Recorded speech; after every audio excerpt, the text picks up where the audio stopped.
Нэгэн цагт алдар нэр хүндлийг атгаж байсан бүлгэм өнөөдөр хэн ч хэрэггүй мэрт мартагдсан байлаа. Харин ганц хүн өнгөрснийг үүрэн иргэн ирж тэр нэрийг дахин оргил гаргахын тулд юу хийх бол? Өнөөдрийн ярьж өгөх мохоогийн нэр бол Return of the Blossoming Palladium.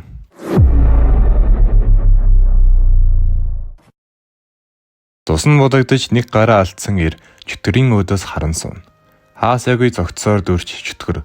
Чи энэ хүмүүсээс хамгийн сайн байлаа гэж хэлэхэд тэрээр сүүлийн хүчээ шавхан босч зэлмээ суглан чөтгөрлүүд арьж толгойг нь тасдаг. Газраар нэг хэвдэх анд нөхдөө хараад би бэлтгэлэл илүү хичээд сайн хийсэн бол ядаж нэг хүнч болтохоо аврах байлаа хэмээн бодсоор өгөхөд түүний дурсамж гарна. Түүнийг танихгүй хүмүүс олж баг байгаас нь эхлэж зэлмийн урлагт бэлдэж өдөө зэрэгт хүргэж тэгтэл гинт түүнийг цохиж чи унтаад байгаа мó хэмээн нэгэн танихгүй хүүхэд хэлээд түүнийг дахиад цохих үед манай хүн гараараа хаах гэсэн ч тэрээр гар нь богинохон байгааг мэдээд хаач чадалгүй зөндөө их содуулна. Үүний дараа голын усанд өөрийгөө харж гайхаж байтал ардаас нэгэн хүүхэд ирж зүгээрөө хэмээн асууна. Манай хүн босоод би чамаас 2 асуулт асууя гэд миний нэр хинбэ гэхэд гуйлагчин биднэрт нэр байхгүй гин. Тэгвэл намайг чун мөн гэж дууд гэлээ. За хэлэхэд амраар нь мөнхөө гэд дуудчихъя. Тэгээд л дараа нь чи чума гэж таних уу гэтэл нөгөөх нь мэднэ. Тэр чин 100 жилийн өмнө өгсөн чөтгөрийн бүлгмийн ахлагч үздэй гин. Манай хүн 100 жил гэдэг одоо би ганцаараа гэж юу хэмээн бодсоор би Маунтхой бүлгэм рүүгээ очих хэрэгтэй гэж одоо бид хаана байна гэхэд хүүхэд Маунтхой бүлгэм гэж юу юм гинэ. Манай хүн хамгийн шилдэг 10 бүлгийн нэг штэ гэхэд хүүхэд би тийм бүлгэм мэдэхгүй гэлээ.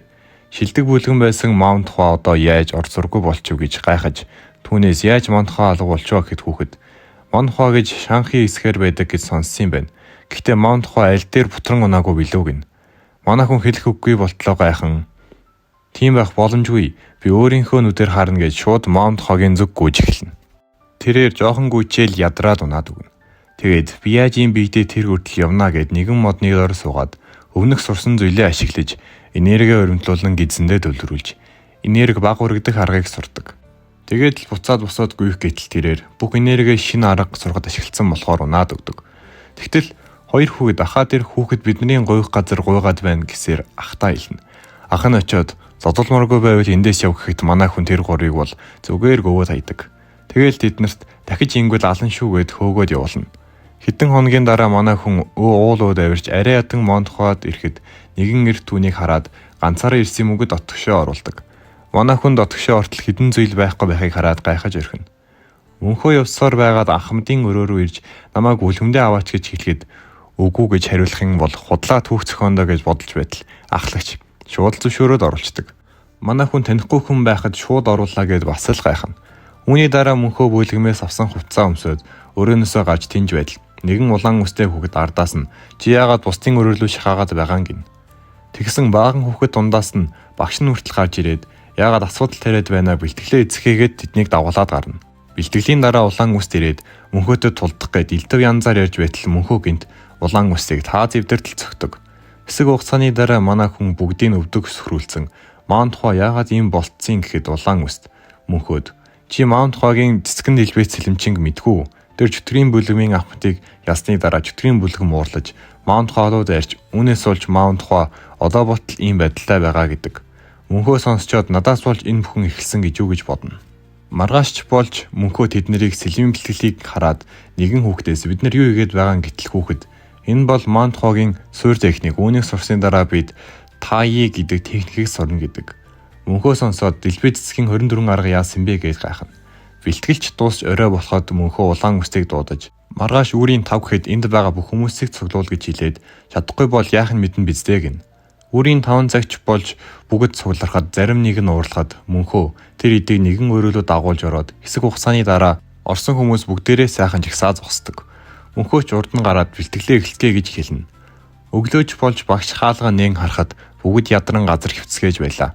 Тэгтэл тэдний урд мөнхөө 2 хүн чулуу сэлмэндээ уяад бэлтгэлээ хийж байлаа.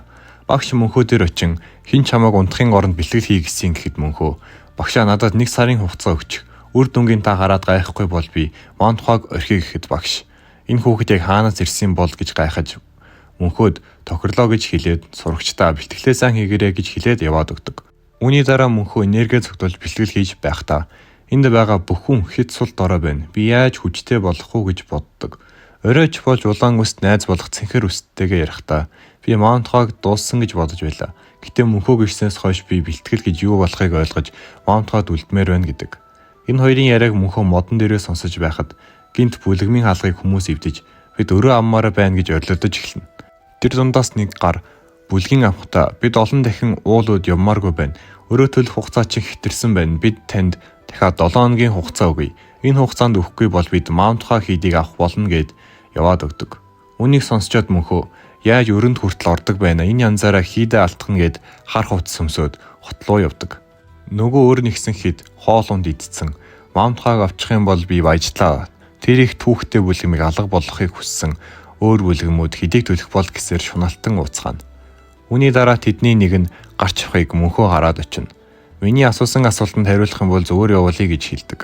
Би ганцаараа биш шүү гэд туслахуудаа гаргаад ирдэг. Манай хүн юу хүн байх нь ухаал ичдэг. Тэгээд нөгөө үнийг бариад Маунтхой яаж ийм хөртэй болсон гэхэд тэр бид хэрэгтэй үед нь өндөр хүүтэй мөнгө зээлээд өгөхгүй удсаар байгаад ийм болсон гэдэг.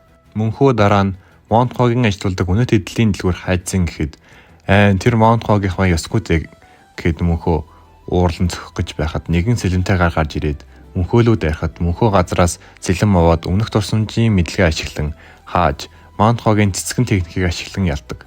Гэтэл нөгөө гарын үзэсгэлэн техник чи өмнөдийн сэлмийн бүлгмийнх юм уу гин. Мөнхөөч тийм шүү гэж хэлээ дотроо ашгүй мэдгдсэнгүй гэж бодно. Энэ үеэр манай хоёр мөнхөө гарсныг мэдсэн эрхийг хүлээж байдаг. Тэгсэн мөнхөө орж ирээд чи гарч юу хийх гэхэд та нар шиг хүүхэд хамаагүйгээд одоо бэлтгэлтэй хий гэдэг. Бүгдийн дууд гэхэд улаан үст. Тэгээ өнөөдөр юу хийх үү гэд асууад мөнхөө би өнөөдөр та нартай хамт бэлтгэл хийхгүй гэхэд цэнхэр үст. Чи байхгүй бол эдгээр бэлтгэл хийхгүй байх ядаж харагдаарэ гэд гараад явдаг. Мөнхөө ч хэвтэн өрнөөсөө гарах талаар бодно. Чаддаг байсан бол дайрч ороод бүгдийг сүрүүлэх байлаа. Даанч чадахгүй нэгэд бодож байтал гинт өнөх амьдралын бүлгийн даргын тооцооны дэвтрийг сандаг. Тэгэл Ахмад битсэн юм чин тэр газар л байх ёстой гэд цонхоор үсрэн гарч явдаг. Нэгэн газар ирж энерги төлбөрүүлэн газар руу хийж долгион болгон ашиглаж агуулгыг олоод шууд л ухаж эхэлнэ. Агуулгыг олоод л тэгээл нүх гарган шагаан харахад бүлгийн Ахмад хаалганы өмнө зогссон бүлгэмийн анголоор байгаа ч хаалга онгойлгож чадахгүй дэ гутран уйлан зогсож байлаа. Мөнхөөж Ахмадыг явсны дараа орж хаалгыг энергиээр ашиглан нээх гэтэл онгоодгүй. Тэгэл хаалган дээр хэлбэрийг хаагартал цэцгийн 24 аргыг хийсэн мөр байлаа. Мөнхөө би өмнөх шигэ байсан бол ядах юмгүй хийх байлаа. Гэхдээ одоо хүүхэд болохоор чадах болов уу гэд амьдралын энерги ашиглан цэцгийн 24 аргыг хийж эхэлдэг. Мөнхөө цусаалтан газар унахад хаалгач онгоож түлхэн ороход 350 байдаг. Манай хүнч хэрэгтэй тэмдэглүүдээ бүгдийг аваад агуулгатаа ядаж жоохон мөнгө хадгалдгүй байхтаа гэд гарахтаа нийгэм сандаг. Өмнөх Ахмадчиг OCD-тэй хүн нэг шүгээг нь хоосон үлдээхгүй гэд өргөөд хартал доор нь нууц өрөө байдаг. Ороод хартал дотор нь алт цэлэм үнэт идлүүд бүгдээрээ байдаг. Манай мөнхөө бөөн баяр өглөө болж ахлагч ирэхэд гинт багш Ахмадыг дуудаж дагуулan явдаг. Тэд мөнхөөлөө очин ахлагч юу вэ гэхэд мөнхөө би эдрийг оллоо гэхэд ахлагч шууд л тэмдэглэлийг үзээд ухаан алдаад өгдөг. Хэсэг хугацааны дараа ахлагч Маунтхойгийн 7 сэлмийн эрдэм гээд орилон босч ирнэ. Тэгсэн нэг нэгтлэн гарч ирээд энэ зүйлс үнэн байна. Маунтхойгийн өрийн дэвтэр гэдэг. Энэ үеэр өр нэгсэн хэд Маунтхой дээр ирж 7 хоног боллоо өрөө авъя гэхэд ахлагч гарч ирээд сая олсон өрийн дэвтрээ гаргаж ирж энэ бол та нарыг өмнөх өр. Та нар биднэрт өртөө байж яаж үр нэхэж ирж чадаж байна гэж хэлнэ. Тэд ич юу яриад байгаа гэд дэвтрүүдийг шалгаж эднэр үнэн гэхийг хэн батлагын гэхэд нягтлан гарч ирээд та нарыг ингэхийг мэдээд би аль хизээний хотын захиргаалуу өрийн дэвтрийг явуулсан. Одоо удахгүй мэдэгдэн гэхэд голын бүдүүн боож өглөө яг. Тэгэхэд л тэтгэд юу ч чадлаггүй яваад өгдөг. Үүнийг харж байсан мөнхөө эднэрийг зүгээр ингээд явуулахгүй гэд ардаас нь явна. Тэгэхэд хамаг алт мөнгө аваад цутгах гэж байхад мөнхөө гарч ирдэг. Бүдүүнээч чи биднийг дээрэмдэж чадахгүй зүгээр яв гэхэд мөнхөө би дээрэмдэх гээгүй. Зүгээр өөрийн гэсэн юм авах гэж байна гэхэд бүдүүнээ чи Маунтхойгийнх байх нэ гэд өөрийн зэргүүдээ дуудаад мөнхөөлөө дайрдаг. Мөнхөө цэцгийн аргаа ашиглан бүгдийг нь ялахад бүдүүнээ ийм хүн Маунтхойд үлдсэн гэж юу гэд өөрөө мөнхөөлөө дайрж эхэлдэг. Бүдүүнээ гарандаа энерги шингээж мөнхөөг зохих гэхэд манай хүн цохилтын цэлмэрээ хааж энергийг гадагшлуулахгүй дотор нь хорчдөг. Үүнээс олж бүдүүнийгийн гар эвгүй болно. Бүдүүнээч энерги хөлөндөө шингэн ашиглахад мөнхөө болтож дахин гарын цохид сэлмэрээ хүзүүлүүн цохиж дараа нь дахин хилгэд цохиж сэлмээ суглан алах гэж байтал бүдүүнээ гинт бурхны алга гэх техник ашиглаж мөнхөө зогсдог. Тэгээд мөнхөө чи өмнөдийн бүлгийнх юм уу гэд бүдүүнээ өөх гэж байна гэж бодоод санаандгүй техникийг ашиглачлаа гэж бодоод чи яагаад ингэж байгаа үгийн моон тухай өөрсдийн нууц техникээ алдсан. Тэд үгийн сайжрахгүй гэхэд мөнхөө тэгвэл би чамд нийгэм харуулъя гэд сэлмээ хурдан хөдөлгөж цэцгийн 24 арга борооны дараах цэцэглэл гэд бүдүүнийг алчдаг. Гэхдээ мөнхөө техникээ хийх болгонд биеийн дийлэхгүй цусалдаад байдаг. Тэгээл мөнхөө үлдсэн хүмүүсийн дуудаад зодуулмааргүй явах хүн байна уу гэхэд бүгд гараа өргөдөг. Мөнхөө тэгвэл та нар дансандаа байгаа мөнгөө хотоос очиж аваад ир. Зутсан хүнийг би бүгдийг хайжлаад алан шүү гэхэд нэг нь хот орохдоо чамайг засгийн газарт мэдэгдүүл яах вэ гэхэд мөнхөө хөлөөрөө газар цөмлөж дараа нь юу болохыг хараарай гэхэд бүгд айж мөнгөө авчиж өгцгөөгөөд мөнхөө аван харьдаг. Энэ үеэр манай хэд бэлтгэлээ хийжээд хувцас угааж байхдаа улаан үст битгэд нэлээд өөрчлөгдлөө. Би мэдрээд байна гэхэд цэнгэр үст. Энэ бүхэн мөнхөөгийн л ач гээд өгöd бутсан хийдлүгөө явдаг. Тэд ирэхэд баахан хүмүүс байж байх ба улаан үс эднэр юм хүмүүс вэ гэхэд харуул эднэр засварчид байгаа манай хийд муудсан болохоор сайн сулах хэрэгтэй гээд та нар амарчаад оройн хоолндоо ор гэдэг. Оройн хоолч болоход тэдний урд дахианы мах байдаг ба хэдэн жил мах идээгүй бүгдээрээ амаа олохгүй эзэсгэдэг. Улаан үс цэнгэр үст хоёр идэж дуусчаад гарын явхдаа мөнхөө гиснээс хойш маунт хоёр их өөрчлөгдлөөгээд улаан үст мөнхөө тэр их алт тэмдэглэлийг хаанаас авсан бол гэд гайхан ярьцгаадаг. Энэ ойгоор мөнхөө ахлагч тэр идтэй уулзаж байх ба ахлагч битгэд чиний хийсэн гавьяаг шагны энийг хүслээ хэл биелүүлье гэхэд мөнхөө надад маунт хоогоос гарч орох хэрэг үг гэхэд ахлагч шүрдэггүй. Мөнхөө тэгвэл таны харж байгаачлан миний би их муу байгаа надад жоохон амьдралын үр өгч гэхэд ахлагч шууд мөнхөөг барьснаа чи маунт хоогоос гарч орж болно гэд гаргацдаг. Мөнхөө ч надад амьдралын үрийг өгөхгүйгээд хөөчж байгаа мó би хаалгыг нээх гэж тэмдэглэлийг бүгдийг ойлгомжтой болгож байхад арайчтэй гэд хурдан идэрх арга хэрэгтэй. Тэгэхгүй бол дотоод энерги минь бүр мөсөн алга болно.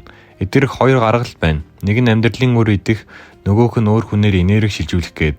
Одоо бол тийм хүн байхгүй. Би амьдралын үрийг олох хэрэгтэй гээд өмнө нь бол шалгаар нэг байдаг байсан үрэл хайцсан бол гэж бодно. Бодож байхдаа тэрээр өмнөх дурсамжаа сандаг. Тэгээд л шууд гүйж нэгэн уулын өмнө ирээд өмнөх миний нуугдаж унтаж ууж иддэг байсан газар гээд тэнд үр заавал байгаа гээд уулын дээр гарan өөрийгөө уйж доошоо бууж эхэлдэг. Доошоо бууж байхдаа хөл алдан унаж энерги гартаа шингэн ханад наалгаад нэг гарынхан яс хугарчдаг. Тэгэл доошоо орох нүх нь ойрхон болохоор хоёр дийш давилзаж байгаад үсрэх хэтл утсан дасраад арай ядан нэг гараараа зогсоход рууныхан яснууд цуураад арай ядан нүхлүгэ гардаг. Тэгээд л урдаа байгаа бүтээлхийг зөгтөл нэгэн модон арцаг байдаг. Тэр дотор байгаа авдрыг онгойлгоход дүүрэн үр байдаг.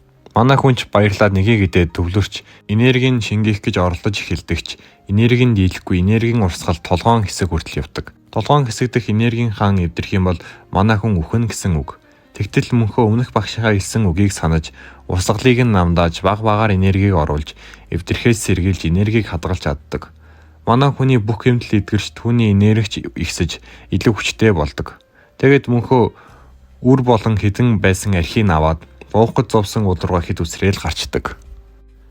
Хэдэн хоногийн дараа тэтгэд бэлтгэлээ гарах гэж байхдаа мөнхөөг ойр дэх бие муутай байгаа битгэд бөөнөрөө үзвэл барандаа гэтэл хаалганы цаанаас мөнхөө илүү хүчтэй болоод гараад ирдэг.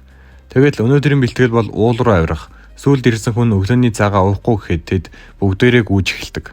Бэлтгэлж дуусч улаан үст өрөөндөө унтаж байхад мөнхөө ирж сэрээгээд түүнд амьдралын үр өгөөд би чамд шингээгчин тусна идгээд улаан үстийг идүүлдэг. Мөнхөө нөгөө агуугаас авсан бүх үрээ энэ хэдэд нэг нэгээр нь өгөөд дуусгацсан байдаг. Өглөөж болж тэд сэлмийн бэлтгэлээ хэд багш нь харчаад сарч болоогүй байхад ингэж их сайжирсан байна. Та эдийн бэлтгэл үр дүнгээ өгчээ. Илүү энэ хിവэрээ байвал Монтхогийн нууц техникийг заа ихэд бөөнөрөө баярладаг. Үүний дараа манай хэд нөгөө ловштаас авсан бизнесээ эрхэлж байгаа нь харагддаг. Мөнхөө улаан үст хоёр энэ бизнесийг эрхлэх хүн хэрэгтэй байна. Бид энэ янзаараа дампуурна. Хэрвээ настан ванг байсан бол гэд мөнхөө тэр нь хэний ингэж асууна. Улаан үс тэр бол шанхын эсхийг худалдааг эрхэлдэг хүн. Даанч түүний би ойр таагүй байгаа гэж ярьж байтал мөнхөөг харуул дуудаад энэ захааг атгахчид хүрчээд иргээд мөнхөөг явуулцдаг. Мөнхөөч хүн байхгүй газар очиод нууцаар загтлыг нээн уншихад вангийн биеийн дээгүүр хар толб үүсч арьс нь улаан болж ухаан алдсан байгаа гэв. Үүнийг мөнхөө уншичаад эн чин чөтгөрийн бүлэгмийн нууц арга байна. Тэр одоо хүртэл амьд байгаа гэж юу гэдэг. Манайх эднэр өвгнийг яагаад алах гэж хүсэж байгаа юм бол тэгээд бас энэ шагналын мөнгө ямар их юм бэ гэд би хурдан очих хэрэгтэй гэж захиагаа ахлагчтай өгөхгүй шууд өвгөн байгаа шан хот руу шууд явдаг. Энэ өвгөр мон тухай дээр бишээ. Одооноос хоо уул гэд хэлээд явчихвээ. За хоо уул дээр улаан үстгийн цэнхэр өслөө яаралт хэрэг боллоо гэд түүнийг дагуулад мөнхөөгийн өрөөлөө ортол орон дээрээ нэг цаас үлдээгээд явцсан байлаа. Цэнхэр үст аваад уншаад би хэдэн хоног ирэхгүй байх. Энэ хойгоор бэлтгэлээ сайн хийгээрэй гэд бичсэн байдаг. Цэнхэр ус уншичаад хоёулаа яаж хийгээд байгаад ахлагчид үүнийг яасан ч мэдэгдэж болохгүй. Түүнийг эрт юуч болоогүй мэт бай гэдэг. Мөнхөө өдөржин яваад хотод ирээд энэ хотод зөндөө удаа ирж байсан даа гэхэд өмнөх дурсамж нь гарна.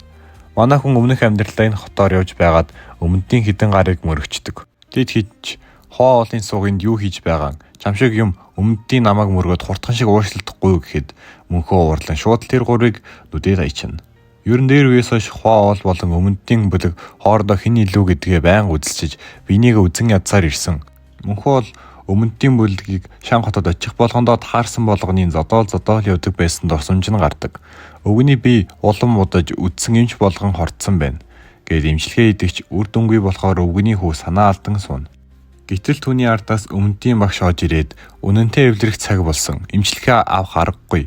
Гэхэд хаалгаар нэгэн зарц хоо олоос хүн ирлээ гэдэг. Үүнийг өмнөдийн багш сонсчоод тэр сүнсэн бүлэг одоо юу хийж чадна гэж уузаад хэрэггүй гэхэд өвгөний хүү би хинтээ уулзахаа өөрөө мэдийгээд хаалгалуу очино. Тэгээд мөнхөө хараад чи ганцаараа ирсэн юм уу гэд мөнхөө би бол хоо олын бүлгмийн 3 дугаар жилийн сурагч. Захиан дээр байсан шинж тэмдгийг хараад би яаж эмчлэхийг мэднэ гэдэг. Өвгөний хүү би тэгвэл хэдэн асуулт асууя гэд өвчний талаар илүү ихийг ярьдаа гэхэд мөнхөө өвгөн чөтгөрийн бүлгмийн газарт ойрхон явснуу гэд амар ихтгэлтэй хэлсэн ч хүү үгүй гэдэг. Тэгсэн мөнхөө тэгвэл аялал хугацаанд халдлаганд өртсөн үү гэхэд хүү ирсэнд баярлаа гэд хаалга хаах гэтэл мөнхөө гараараа зогсоогоод өвгөний биений хүзүүн хойд хар толов байгаа. Мөн арьсан дээр нь удаан дарангууд хэсэг цагаан болоод буцаад улаадаг. Тэр ухаан алтгаас өмнө өндөр халуурсан гэж хэлэхэд хүү шууд л мөнхөд ороод ярилцъя гэд дагуулад өвгөний өрөөнд ирдэг. Мөнхөө өвгөнийг хараад гарыг бариад энергээ шингээхэд өвгөний духан хэсэг энгийн болоход өвгөний хүү гайхаад өргөжлүүлээрэ гэхэд мөнхөө эхлээ жоох юм мэдчихүү гэдэг. Тэгээд өвгөний хүү яагаад юм мэдхээр болов гэхэд мөнхөө түүнийг эмчлэх их энерги шаардлагатай тул сайн идэх хэрэгтэй гэдэг. Мөн өвгөнтэй ойрхон байдаг хүмүүс байгаа юу гэхэд хүү байгаа л да. Гэхдээ яах ч хаан гэхэд мөнхөө тэр хүмүүс хорлогдсон байна. Хэрвээ түүнлэг хүмүүс дайраагүй бол түүнийг дотны хүн хорлсон гэдэг. Хүүч дүндээ хамт байдаг 5 хүн байдаг. Гэд мөнхөө тэгвэл жоохон хэцүү л байх нь гэж хэлээд хүү би яаж тулсах уу гин. Мөнхөөч та зүгээр суугаад үзчихье гэдэг.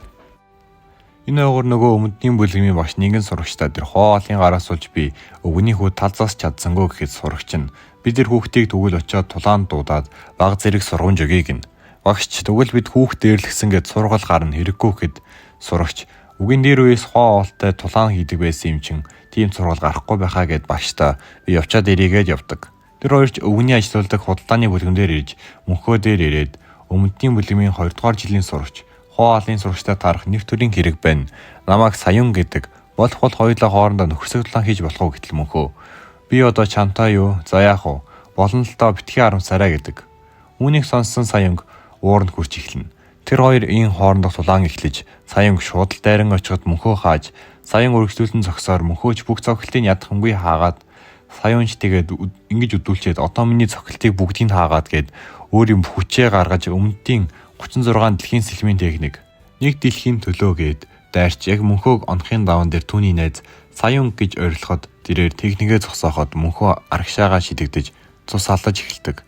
Гэтэл энэ үеэр өвгөний хүү орж ирж энэ явдлыг хараад Саяун руу очиж чи өөрөөсөө жоохон хүүхдэд дулдаж бүр болоогүй алах гэж оролдлоо. Би энэ өмнөдийн бүлгмийн хийсэн явдлыг хизээч мартахгүй гэх үед өмнөдийн багш орж ирж юу босныг хараад Саяунд энэ асуулаа зохицуулчаад бүлгэмдээ эргэж ирээрэй. Арайштай гэж хэлээд яваад өгдөг. Ийм ч мөнхөөг үзээд хүү маш их цусалтсан байна. 3 хоног хонгүй байна гэд мөнхөөг өрөөнд нь үлдээн явна. Хэсэг хугацаа өнгөрч орой болоход нэгэн танихгүйгээр орж ирж мөнхөөг алахыг завддаг. Мөнхөө бултаж танихгүйгээр гайхан дахин дайрахад мөнхөө өсрөн бултаж агаар дээр байх үед нь энергиэрээ дайрахад мөнхөө энерги хөлөндөө шингээж хөшиглэн хаяна. Энийг шууганыг сонссон хүмүүс орж иж харвал өвгөнтэй хамт байдаг 5 гарын нэг нь байдаг. Мөнхөөч чи баригдлаа гэхэд тэрээр чи яаж намайг ирнэ гэдгийг мэдсэн гэхэд мөнхөө чи үгийн эрхэн тодорхой байсан.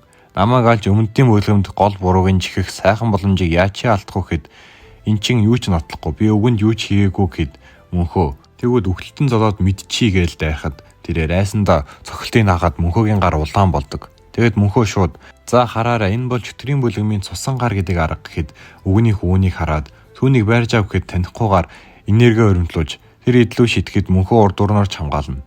Энэ чимээг сонссон Саян гүйж ирэхэд мөнхөө түүнийг хараад бид нарыг аврахаар исэн Баатраа гэхэд Саян би юу гэд мөнхөөгийн царайг артал тэрээр амаараа хүлүү зааж байдаг. Саян шууд ойлгоод сэлмээс улан дайран орно. Саян тэр хоёр ан ман үлдсэж эцэст нь Саянг ялахад өвгөний хүү би өмнөдийн бүлгийн явдлыг өршөөе гэд хэлэхэд Саянг баярлана. Энэ явдалч өнгөрч мөнхөө өвгөн дээр иж имчилгээгээ эхэлдэг. Түүний гарыг барьж энерги шингээж өвгөний биед байгаа хорт могоонуудтай үлсэж эхэлнэ.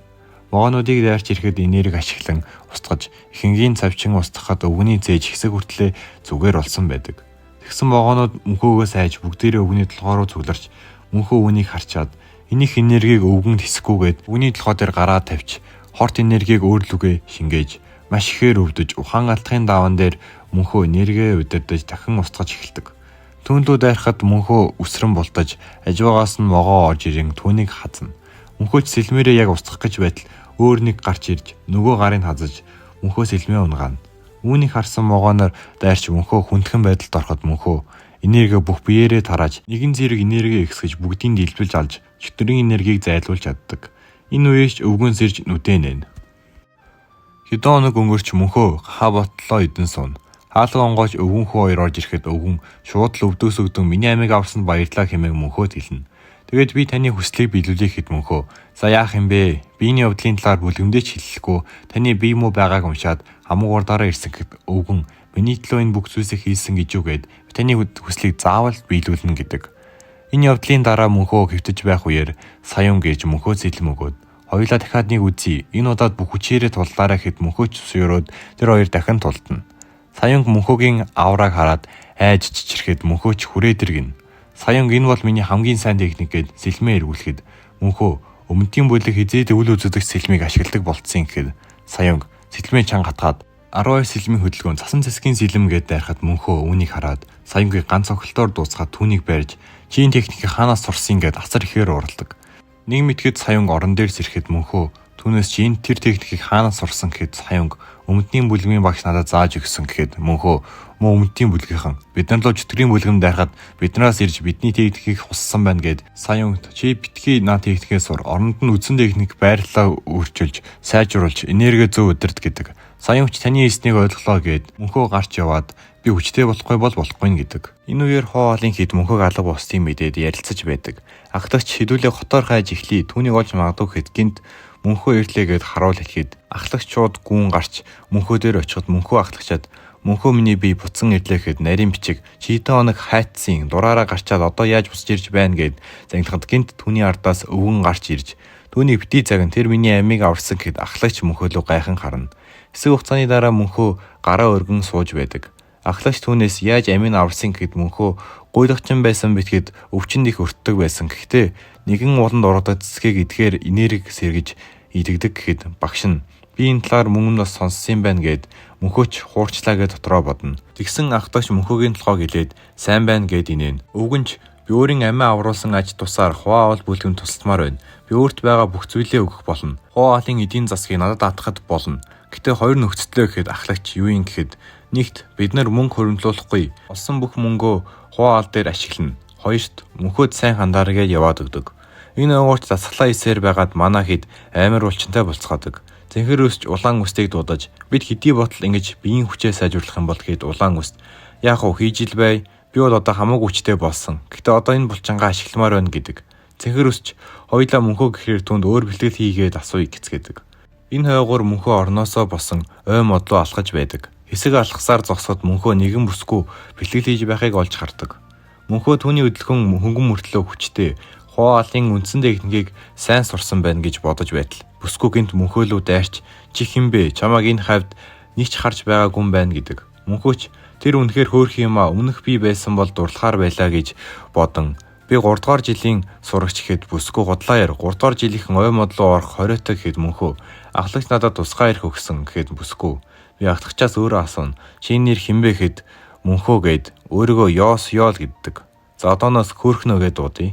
Өглөөч болж манаа хэд цайгаа ууж байтал нэг л хүмүүс гутран байхыг хараад мөнхөө зэнхэр үстээс өнөөдөр уур амьсгал яагаад сонирн байна гэхэд зэнхэр үст 2 дугаар жилийн сурагч нар ирж байгаа болохоор байх гэтэл улаан үст бишээ удахгүй өмдийн бүлгэн болон хоо бүлгэмийн тэмцээн болох гэж байгаа гэхэд мөнхөө бид нар өмдийн бүлгэмдээ тулдах нэ гэж хэлэхэд зэнхэр үст тулдах гэж өмдийн бүлгэн зүгээр биднийг ялсаар байгаа дуустал гэтэл мөнхөө шууд босон гэд бэлтгэлийн үр дүнгээ харуулах болно. Би та нарыг ялуулна гэдэг. Үүний дараа тэр их 3 өрөөндөө орж улаан үст бид хэд хэр сайжирсан байна гэж асуухад мөнхөө иймхэнгээд гараараа үзүүлээд бид нар ялахын тулд үхтлээ бэлтгэлийн бэлдээрэ гэдэг. Мөнхөө бүгднгийнх нь урд нь гарч сэлмээ суглаа. Та нар бүгдээр өнөөдөр үхэлтэй нуур тулах болно гэд сэлмээ улаан үсэд өгч тэр хоёр тулдахаар болдог. Улаан үсч бүх чадлаараа үзэж хамаг хүчээрээ цогсоор байдаг ч мөнхөө ядахынгүй болтож улаан үсч миний бэлтгэлийн үр дүнгээд энерги сэлмдээ шингэн мөнхөөлөө дайрахад хаан цөмөрч эргэж харахад мөнхөө сэлмээрээ дайрч яг нүрнийх нь өмнө зогсоодог. Улаан үсч үхтлээ аж мөнхөө үхэлтэй нуур тулах ямар байна гэд эргэж харж одоо та нарын ээлжихэд бүгдийг айлгаад унагцсан байдаг. Үүний дараа мөнхөө таад үндсэн техникээ төгс болгож иж дараагийн техникээс сурна. Би та нарыг ялуулахын тулд юу ч хамаагүй хийлгэн шүү гэд мөнхөө ганцаараа ойлгоо яваад өгдөг. Эсэг явж байгаад хүн байхгүй газар ирээд мөнхөө өмнөх амьдралын чөтгөрийг толгоондоо төсөөлж түүндээ тулдан бэлтгэл хийж эхэлнэ. Тэсгэлж буй элдний техникээ ашиглаж дахин нэг төсөөлтөө ялахад түүнийг хөөхнөө нууцаар харчдаг. Тэгээд шууд мөнхөө дээр очиход мөнхөө цочин аж шууд юу ч хэлэхгүй иргэн хараад зүхтаад хөөхнөө ард нь хүлээж игсээр үлддэг. Мөнхөө зүхтааж байгаад хийдлүгээ биш өөр газар руу зүхтаж өглөө нь тэр газартаа юм идсэн арх ууцсан сууж байдаг. Тэгтэл гаднаас хоо олын бүлгмийн 4 хувцастай 3 хүн орж ирээд мөнхөөгийн ард суугаад тэдний нэг нь бид бэлтгэлээ үр дүнтэй хийлээ. Одоо бид өмдийн бүлгэмдээ тулдаж өшөөгөө авч ялж дараа нь дэлхийд өөрсдөө нэрээ гаргана гэхэд мөнхөө үнийг сонсоод инээчдэг. Тэгсэн царайлаг гар нь босоод энэ 15-тай харагдаж байж үнтэй хоол идсэн арх ууцсан энэ тосгонд баян айдлын хүүхэд байхгүй дээ гэд сандлаа аван босч мөнхөөгийн хажуу суудаг. Би бол хоол бүлгмийн 2 дугаар жилийн сурагч Бек Чүн гэд чиний нэр хинбэ гэхэд мөнхөөч хинч биш гэд амаа даран ажилтай болчлоо гэд явах гэж байтал Бек гарандаа энерги шингээгээд түүнийг барьж авах гэтэл мөнхөө бултаад гүгээд яваад өгдөг. Бекч гармын альтарчлаа гэсээр үлдэнэ. Хэсэг хугацааны дараа улаан үст өрөөндөө орж ирэхэд мөнхөө орон дээр нь тасарцсан унтаж байдаг. Улаан үст мөнхөөг сэргээд чи ууц юм гэхэд мөнхөө юун арих гэд юу ч болоогүй юм шиг босоод яваад өгнө. Энэ үеэрч бүлгмийнхэн бөөндөө цугларч 2 дугаар жилийнхнээ ухтан авч байдаг. Бидний урд Бек явж байдаг ба мөнхөө харчаад буцсан мөнхөө дээр очин амыг хагаад хоёулаа уулзаагүй билүү гэж хэлдэг. Тэгээ Бек мөнхөө дээр ирээ чи тэгэхээр хоо олих байж нэр чинь тэгээд юу юм гэхэд мөнхөө өөргөө танилцуулна. Энэ үеэрч багш Бекийг дуудаж ахлагч уулзахаар хүлээж байна иргэн. Бек явсны дараа цэнхэр өс чи түүнийг танд юм уу гэхэд мөнхөө үгүй гэхэд цэнхэр өс тэр бол хоо олын сууд ухаантан гэж яригдаг. Хоо олын ээдүү гэдэг. Бек тэд нар ахлагчийн өмнө цугларахад хөөхнөө минь бас байдаг. Тэг мөнхөө арчаад арай намайг бариад өчөхгүй байлгүй дээ гэж харж байтал улаан үст ирээд чи өөрт нүдэ салгаж чадахгүй байх нь уу? Яах аргагүй хөөхөн байгаа зүгэн. Тэгтэл гинт Бек бид нар бэлтгэлээсээ иргэн ирлээ хэд ахлагч та хэдэд зориулж хоол бэлдсэн орж идгээд давхар мөнхөөг дуудаж манай өрөөнд хүрээдэр уулзъя гэдэг. Үнийг сонсон Бек багшаас мөнхөө яг яадаг хүүхдийн гэж асууна. Багш нь чи түүнтэй оролцохыг хүсэхгүй зүгээр л тоохгүй орчих гэдэг. Инхүү тэдэд хоолндоо ортол дахиад ямах харсан хэд шоконд ороод багшаас хоол юу болсон гэд асуухад багш тайлбарлахад урт түүх гэд хэлдэггүй. Тэгсэн мөнхөө хаалга цөм өшлөөд орж ирэхэд 2 дугаар жилийнхэн бүгд гайхан харна. Мөнхөөч цайгаа ухаар суухад Бек яг улаанс цэнхэрөөс хоёр юм хэлэхгүй байгаа юм бол Арен хоёрыг алгандаа оруулсан гэж юу багш хүртэл юм хэлэхгүй ингэтэл мөнхөө өгч би ямар загтал зөөгч юу дахиад намайг өгнөлөө явуулах нь гэж хэлдэг. Манай хоёрч мөнхөөг тайвшруулад 2 дугаар жилийнхэн нэг хүүхэд Бекийг хоол идэхгүй мүү гэдэг. Бек ч юм бодож байлаа нэрээ хөөхнөө айдсан гэдээ асуухад мэдэхгүй штэ ганцаараа бэлтгэл хийж байгаа байх гэдэг. Бек ч түүнийг ирэхгүй бол хоолоо идэхгүйгээд хариулдаг. Энэ Бек бас хөөхнөө жоохон талтай юм шиг байгаамаа юу. Тэгтэл энэ үеэр хөөхнөө ороод ирдэг. Бек ч шууд баярлаад дуутахад хөөхнөө Бекийг толгой шууд мөнхөө дээр очиод хажууд чинь суучихуу гэдэг. Тэнд байсан хүмүүс шок. Тэгсэн мөнхөө өгөө ихэд хөөхнөө ч юм асуух хэрэгтэй байна гэдэг. Мөнхөө ч завгүй байна дараа бол гэд хариулахад хөөхнөө тэгвэл хүлээж бай гэд хажууд нь суучдаг. Энэ явдлыг харсан Бек уурлан босоод чамаас дээд ангийнхын хүүхд юм гуугаад байхад шүүрхгүй гэхэд мөнхөө хэд хамаатай ингээд улам Бекийг уурлуулна. Тэгсэн Бек багш руу хараад өчтөр 3 дугаар жилийн нэг сурагч мухлагт архиугаас сууж байсан. Тэр бол мөнхөө гэд түнлүү заадаг. Дотроо одоо чи өнгөрсөн гэд бодтол багш мөнхөө бол зүгээрээ гэдэг. Бек гайхаад 3 дугаар жилийн гадуур архи уучаад хад зүгээр гэж үгээд хин зөвшөөрсөн гэхэд багш ахлагч мөнхөг зөвшөөрсөн асуудал байна уу гэдэг. Тэгсэн энэ үеэр нягтлан ороод ирдэг. Бэгч эцсийн хүртэл нь үзнэ гээд нягтлан руу очиж 3 дугаар жилийнхэн архи ух зүгээр үү гэдэг. Нягтланч архиа чи яг зөв харсан уу гэхэд Бэг тийм зөв харсан 3 дугаар жилийн сурагч мөнхөө архи ууж байсан гээд мөнхөөлөө заадаг. Тэгсэн нягтлан мөнхөө харчаад одоо ганц балах одоо буруу юу? Хүн мөнгө цуглуулад өөрийнхөө мөнгөөр архи аваад уусан л биз. Танаа доод үеийн чинь энэ бүх хоолыг авч өгсөн. Тэгсэн чи дээд үеийн байж ховдож байгаа мó гэд Бэгийг барьж идэхнэ. Тэгсэн ашгүй гаднаас хүн орж ирээд нягтлан болиулаад аваад явдаг. Үнийг сонссон 2 дугаар жилийнхэн бүгд дахиад шоконд орно. Үүний дараа нэгэн сурагч Бэгэд энэ арай хитэрнэ. Тэр хүүхд хоо олыг бүхэлд нь атгацсан байна. Бид нэр ямар нэгэн зүйл хийхгүй бол болохгүй гэдэг. Бэг зүгээр дээ биеийн талаар асуухан олсон гэхэд өрөөнд цэнхэр үст ороод ирдэг. Бэг түүнээс намайг байхгүйд юу болсон бүгдийг ярьгээд цэнхэр үсч мөнхөөг хоо бүлгэмд орж эхэлсэн үеэс нь ярьж түүнийг хоо олын нууц техникүүдийг олж худалдааны бүлгэмний үгнийг аварч хоо олын сахуг аварч одоо өвгөн хоо олын эдийн засгийг ажилуулж байгаа гэдэг. Үүнийг сонссон Бэг тэр ирснээс хойш хоо бүлгэмийн бүх толгойн өвчнийг шийдсэн байна. Ахлагч тусдаа уулзсан юм байжээ гэдэг. Тэгээд цэнхэр үстийг явж болно гэж цэнхэр үсч явсны дараа сурагч мөнхөө мөнгө олдог байлаа гэд яадын. Энэ бол сэлбийн толооны бүлгэн мөнгөөр юу ч хийхгүй хэд Бэг тийм шүү түүнийг тулаанд аяастай гэж найдаа. Тэгэхгүй бол миний хийх зүйл хатууд нь одоо удахгүй өмнөдийн хэсэг тэмцээн боллоо. Бид бэлтгэлээ мөн хийх хэрэгтэй гэдэг. Энэ явдлын дараа мөнхөө тэр хэдийг бэлтгэл хийлгүүлж бүгдийг зодчоод төмрийг цохих тусам сайжирдаг. Хүнийг цохих тусам юм сурдаг гэж хэлж байтал дээд үеийн 3 гар орж ирээд та нар залхуурлаа хэвдэж байна уу? Удахгүй тэмцээн болох гэж байгаад өнөөдөр хийдээ цэвэрлээрээ шийтгэлчингээд яваад өгнө. Бэлтгэлийн дараа улаан өст би дээд үеэ хүндэлдэг байлаа. Гэхдээ ингэн гэж арай бодсонгүй. Юу ч мэдэхгүй байж юм яриад хэд цэнхэр өст биднийг доод үеэгээ дээрлэхэд байх шиг байна гэд ярилцаж байхад мөнхөө сонсоод би энэ асуудлыг шийдэх аргыг мэднэ гэд өөрийнхөө алгыг нэгээд зүгээр л бүгдийг зодчихгээд шууд гүйж эхэлдэг. Цэнхэр өсч түүнийг ямар ч үнээр хамаагүй байрж ав гэд бүгд мөнхөөг барьж авахыг оролдогч мөнхөө булцаар хаалга гарах гэтэл урдаас нь 2 хүн гарч ирээд мөнхөөг бариад авдаг. Тэгээд бүгдээрээ дээр нь гарч барьж авахд цэнхэр өсч чи тэднийг зоджвол дээд үеийнхэн яаж доод үедээ зодуулчаад хоо бүлгэнд үлдтiin. Бодож үзээч гэхэд мөнхөч за яах вэ болигээ тэд нар эхэлж зодвол яах ингээд асууна. Цэнхэр өсч тэгвэл хүснээ хийгэрээ гэдэг. Хэд хоногийн дараа нөгөө сурагч Бэгтэй мөнхөөг өдөж юм хийлгсэн чи ерөөсөө зодоомцхон хийхгүй байна гэдэг. Бэгч түүнийг ийм хүүхэд гэж бодсонгүй за яах вэ илүү хатуу аргаар үзнэ гэд оройч болж мөнхөөг бэлтгэлээ ихээр ганцаараа хүн байхгүй газар руу явж энэ удаа хөөрхнөг байхгүй байлгүйдээ гэж сэлмээ суугалтал хөөрхнөө түүнийг харж байдаг. Манай хүнч зочоод шияга намайг дагаад байгаа гэд хөөрхнөө тэр цэцэг техникийг гэд хэлж дуусаагүй байтал мөнхөө юу яриад байгаа юм би тийм мэдэхгүй гэдэг. Хөөрхнөө чи надад тэр техникийг заагаад өгөөч гэд гоохот мөнхөө тэр намайг дагаад байсан ийм учиртай байжээ гэж бодон би чиний юу яриад байгааг мэдэхгүй байна гэд байна. Гэхэд хөөрхнөө би тэр техникийг өмнө харж байсан. Би буруу харах ёсгүй гэж хэлэхэд мөнхөө шууд чи өмнөдийн бүлгэмтэй холбоотой юм уу гэд уралдаг. Хөөрхнөөч юм өмнөдийн бүлгэм гэд мөнхөө тэр жиглэж байна уу. Гэхдээ харж байсан ч цасан цэцгийн 12 өдөлгөөн байх гээд чиний харж байсан гэж юу гэсэн үг ингээд асуухад хөөрхнөө дээр үед харж байсан гэд дуу султаа хэлэхэд мөнхөөч ашгүй нэг шантарвуу гэд бодоход хөөрхнөө гид сэлмээ суглан надад өөр арга үлдсэнгүйгээд би чамд хичээл зах болно гэж хэлэхэд мөнхөө бүр гайхаад яадаг тэнэг вэ юу яриад гэхийн завдалгүй шууд л түнлүүд дайрдаг. Манай хүнч дайрсан дайрлаас нь бултаж дахин дайрахад хойшоо өсөрч хартал яг урдуур нь зоодог. Манай хүнч энэ намайг алхаар шийдчихэж гээд бултгаа болон сэлвэрээ хааж эхэлдэг. Цохилт бүрийг хааж байтал гинт дээрэс нь та хоёр юу гэд байгаа ингээд Бэг гараад ирдэг. Тэгээд сэлэндээ энерги шингээн дайрахад мөнхөө шууд л өсрөн хөлөндөө энерги шингээн хамгаална. Бэгч миний дайралт хөлөөрөө хаалаа гэж юу гэд гайхтал мөнхөө хөшөглөн унгаадаг. Тэгээд буугаад хөөрхнөө рүү хардал хөөрхнөө босоогоороо ухаан алдсан байдаг. Мөнхөөч Бэг л очин хэрвээ чиний дайралт хөөрхнөөг онсон бол яах вэ? Тэр хөх байлаа гэхэд Бэгч би уурандаа шууд дайшлаа гэж бодон шууд мөнхөөг тулаан дууддаг. Тэгсэн мөнхөө нэг болцтой. Хоёулаа энэ юу болсныг хэн ч хэлэхгүй. Би ялагдсан ч чи ялагдсан ч ахлагчид дээд доод үе тулдсан гэж хэлмээргүй байна гэж Бэг зөвшөөрч тулдна. Бэг сэлмээ өдөлгөж хий үзэгдлийн сэлмийг ашиглаж дайрахад мөнхөө эн чи хий үзэгдлийн сэлэн байна. Гэхдээ арай гүйцэд биш юм. Өмнөдийн бүлгийг хараад хуссан байхнаа гэж боддог. Бэг энерги сэлэндээ шингээгээд дайрахад мөнхөө бултан нүрэн дундуур нь гандал цогтөг. Бэг аргачаа шидэгдэж цусаалдан Бэгч болсон чи яаж бултав гэд асуугаад мөнхөө хэтэрхий тодорхой байна гэдэг. Бэг тэгсэн миний сэлмийн урлагт буруу зүйл байна уу гин. Мөнхөөч чиний асуудлыг харуулад өгье гэд сэлмээрээ түүнийг мөр тохой хөл цээж бүгдийг цохиж сүүлд нь толгойлгоо нилээн одон удаа зөхөн. Бэгч ухаан алдан сэхэд мөнхөө ямар байв гэд инээдэн зогсож байдаг. Бэк чи яагаад тийм хүчтэй байгаа гэхэд мөнхөөч би хүчтэйдээ биш. Чи сугдаа байгаа гэдэг. Бэк хариуд нь би бол хоолын дараагийн ахлагч болох хүн битгий өдөөд байг гин.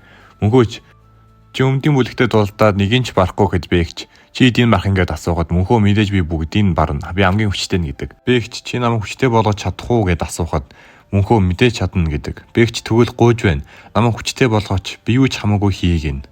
Мөнхөөч хин чам зааж өгье гэсэн хэд Бэкч чи зааж өгөх гээд ийм яриаг юм уу гэд хэлэхэд мөнхөө битгий давраад өдөө хүртэл хийсэн зүйлийг чим хариуг өгье гэд манай хүн дахиад Бэкийг ухтлан зодно.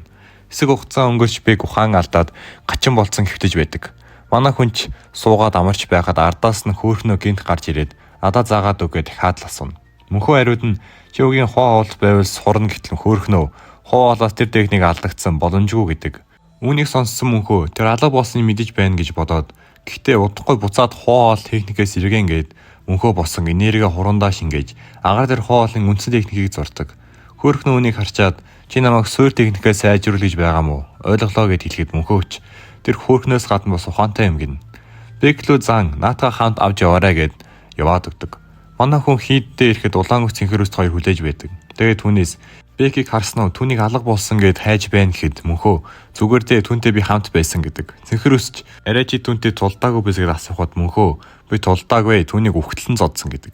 Үүнийг сонсоод цэнхэрүүсч ахмантаа хүндлэх хэрэгтэй байсан шүү дээ. Одоо юу болноо хоо олд гэж санаа алддаг. Өгдөөч болж хөөхнөө мөнхөөг хөөгöd надад багшил гэж дахиад хөөж байдаг.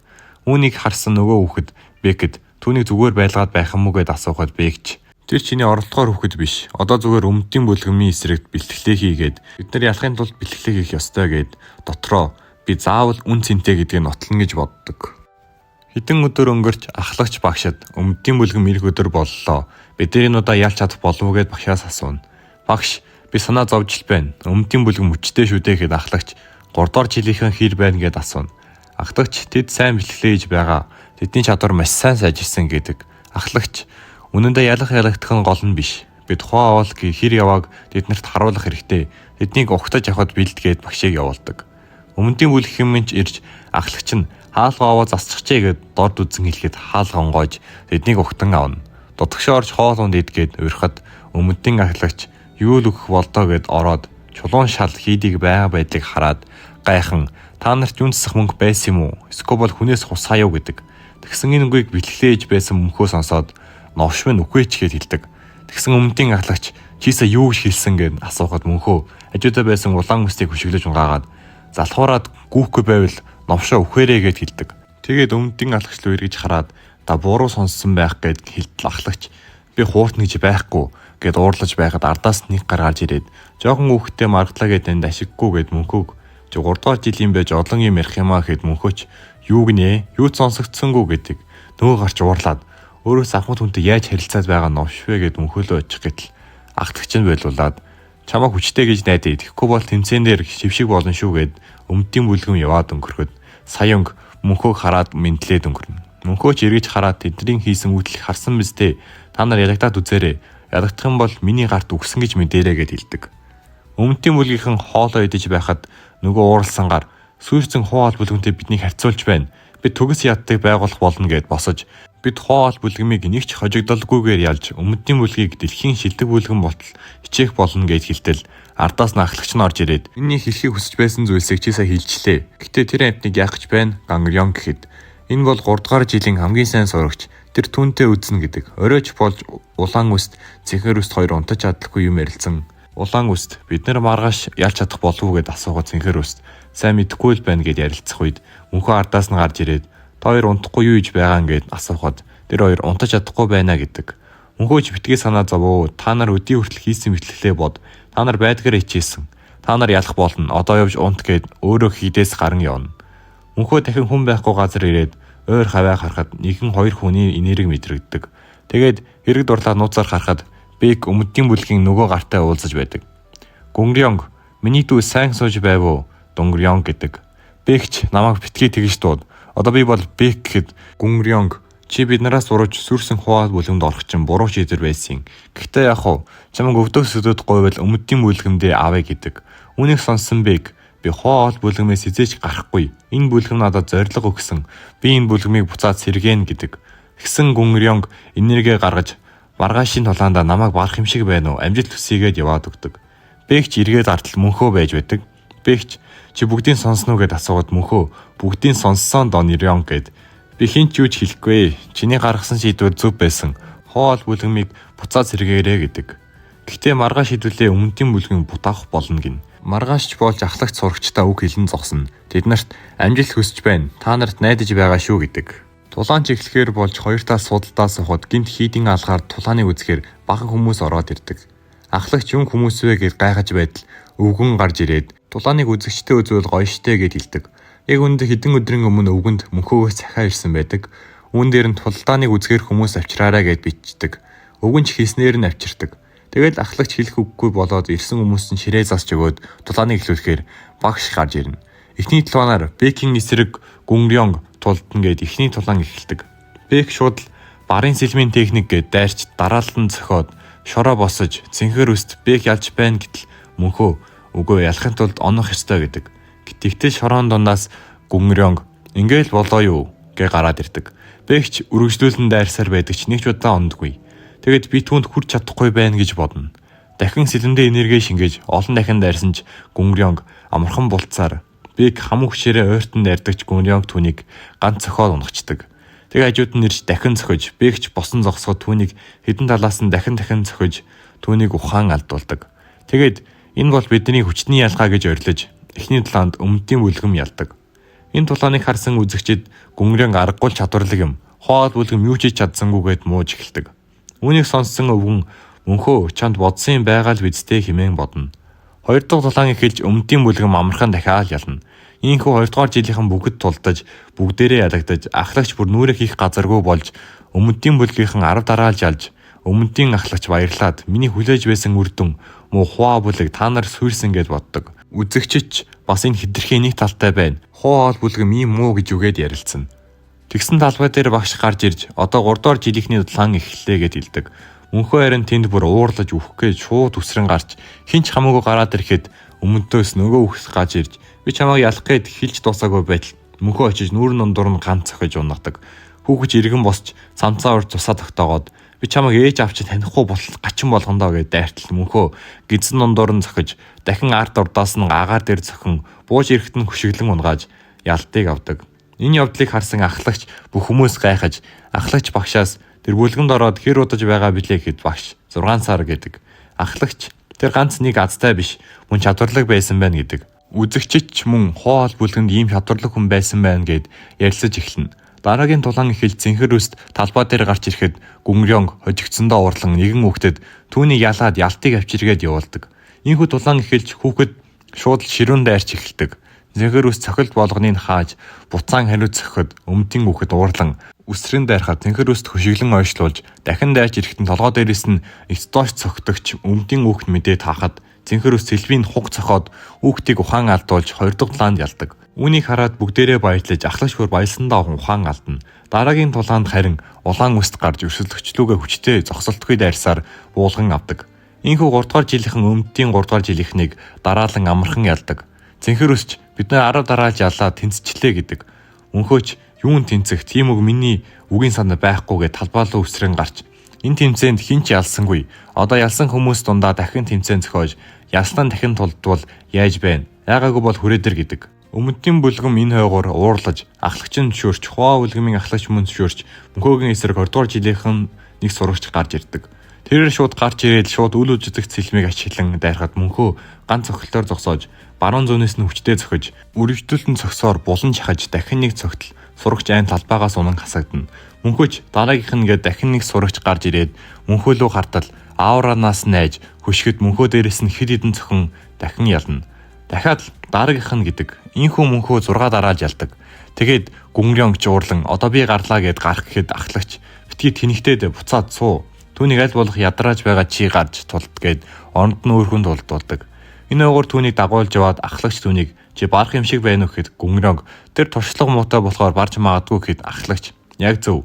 Тэр чамаас илүү гоц ухаантай байна. Барын зулцгийг баг дээрэн гэдэг юм. Чи түүнийг алах хэрэгтэй гэдэг Гүнгрёнгч хэрэг тэр өмнөдийн бүлэмд гайвуулах бол алах болно гэж хариулна.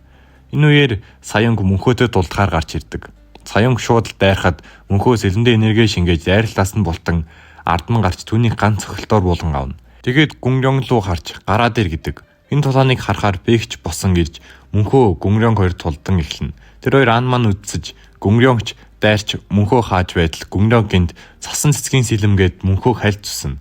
Мөнхөөч яадаг хүлхний техник вэ гэхэд Гүнрёнг уурлан цасан цэцгийн техник тэнгэр дүүргэгч цас гээд дайрахад мөнхөө өөдөөс нь дэлгэрч буй цэцгийн 7 хөдөлгөөн гээд дайрч Гүнрёнгийн дайралтыг хахад Гүнрёнг байж болонгүй юм яаж хаачив гээд гайхах үед мөнхөө зүгээр нэг хоосон техникийг хаагаад амархан одоо би чамайг дуусгаад өгье гээд дэлгэрч буй цэцгийн нүсэлт гээд маш олон удаа дайрч дэлгэрч буй цэцгийн шуурга гээд Гүнрёныг оноход Гүнрёнг эн чин хоол бүлгмийн алдагдсан техник байна. Ямар үзэсгэлэнтэй гэж хэлэхэд мөнхөө ардан дайран гарч Гүнрёнг яллагдан унана. Тэгээд мөнхөө тулаан дууслаа. Ялалт манай талд гэд бүгд ойрлолож 2-3 дугаар жилийнхэн бүгд мөн ахлагч эднэр бүгдээрээ баярлана.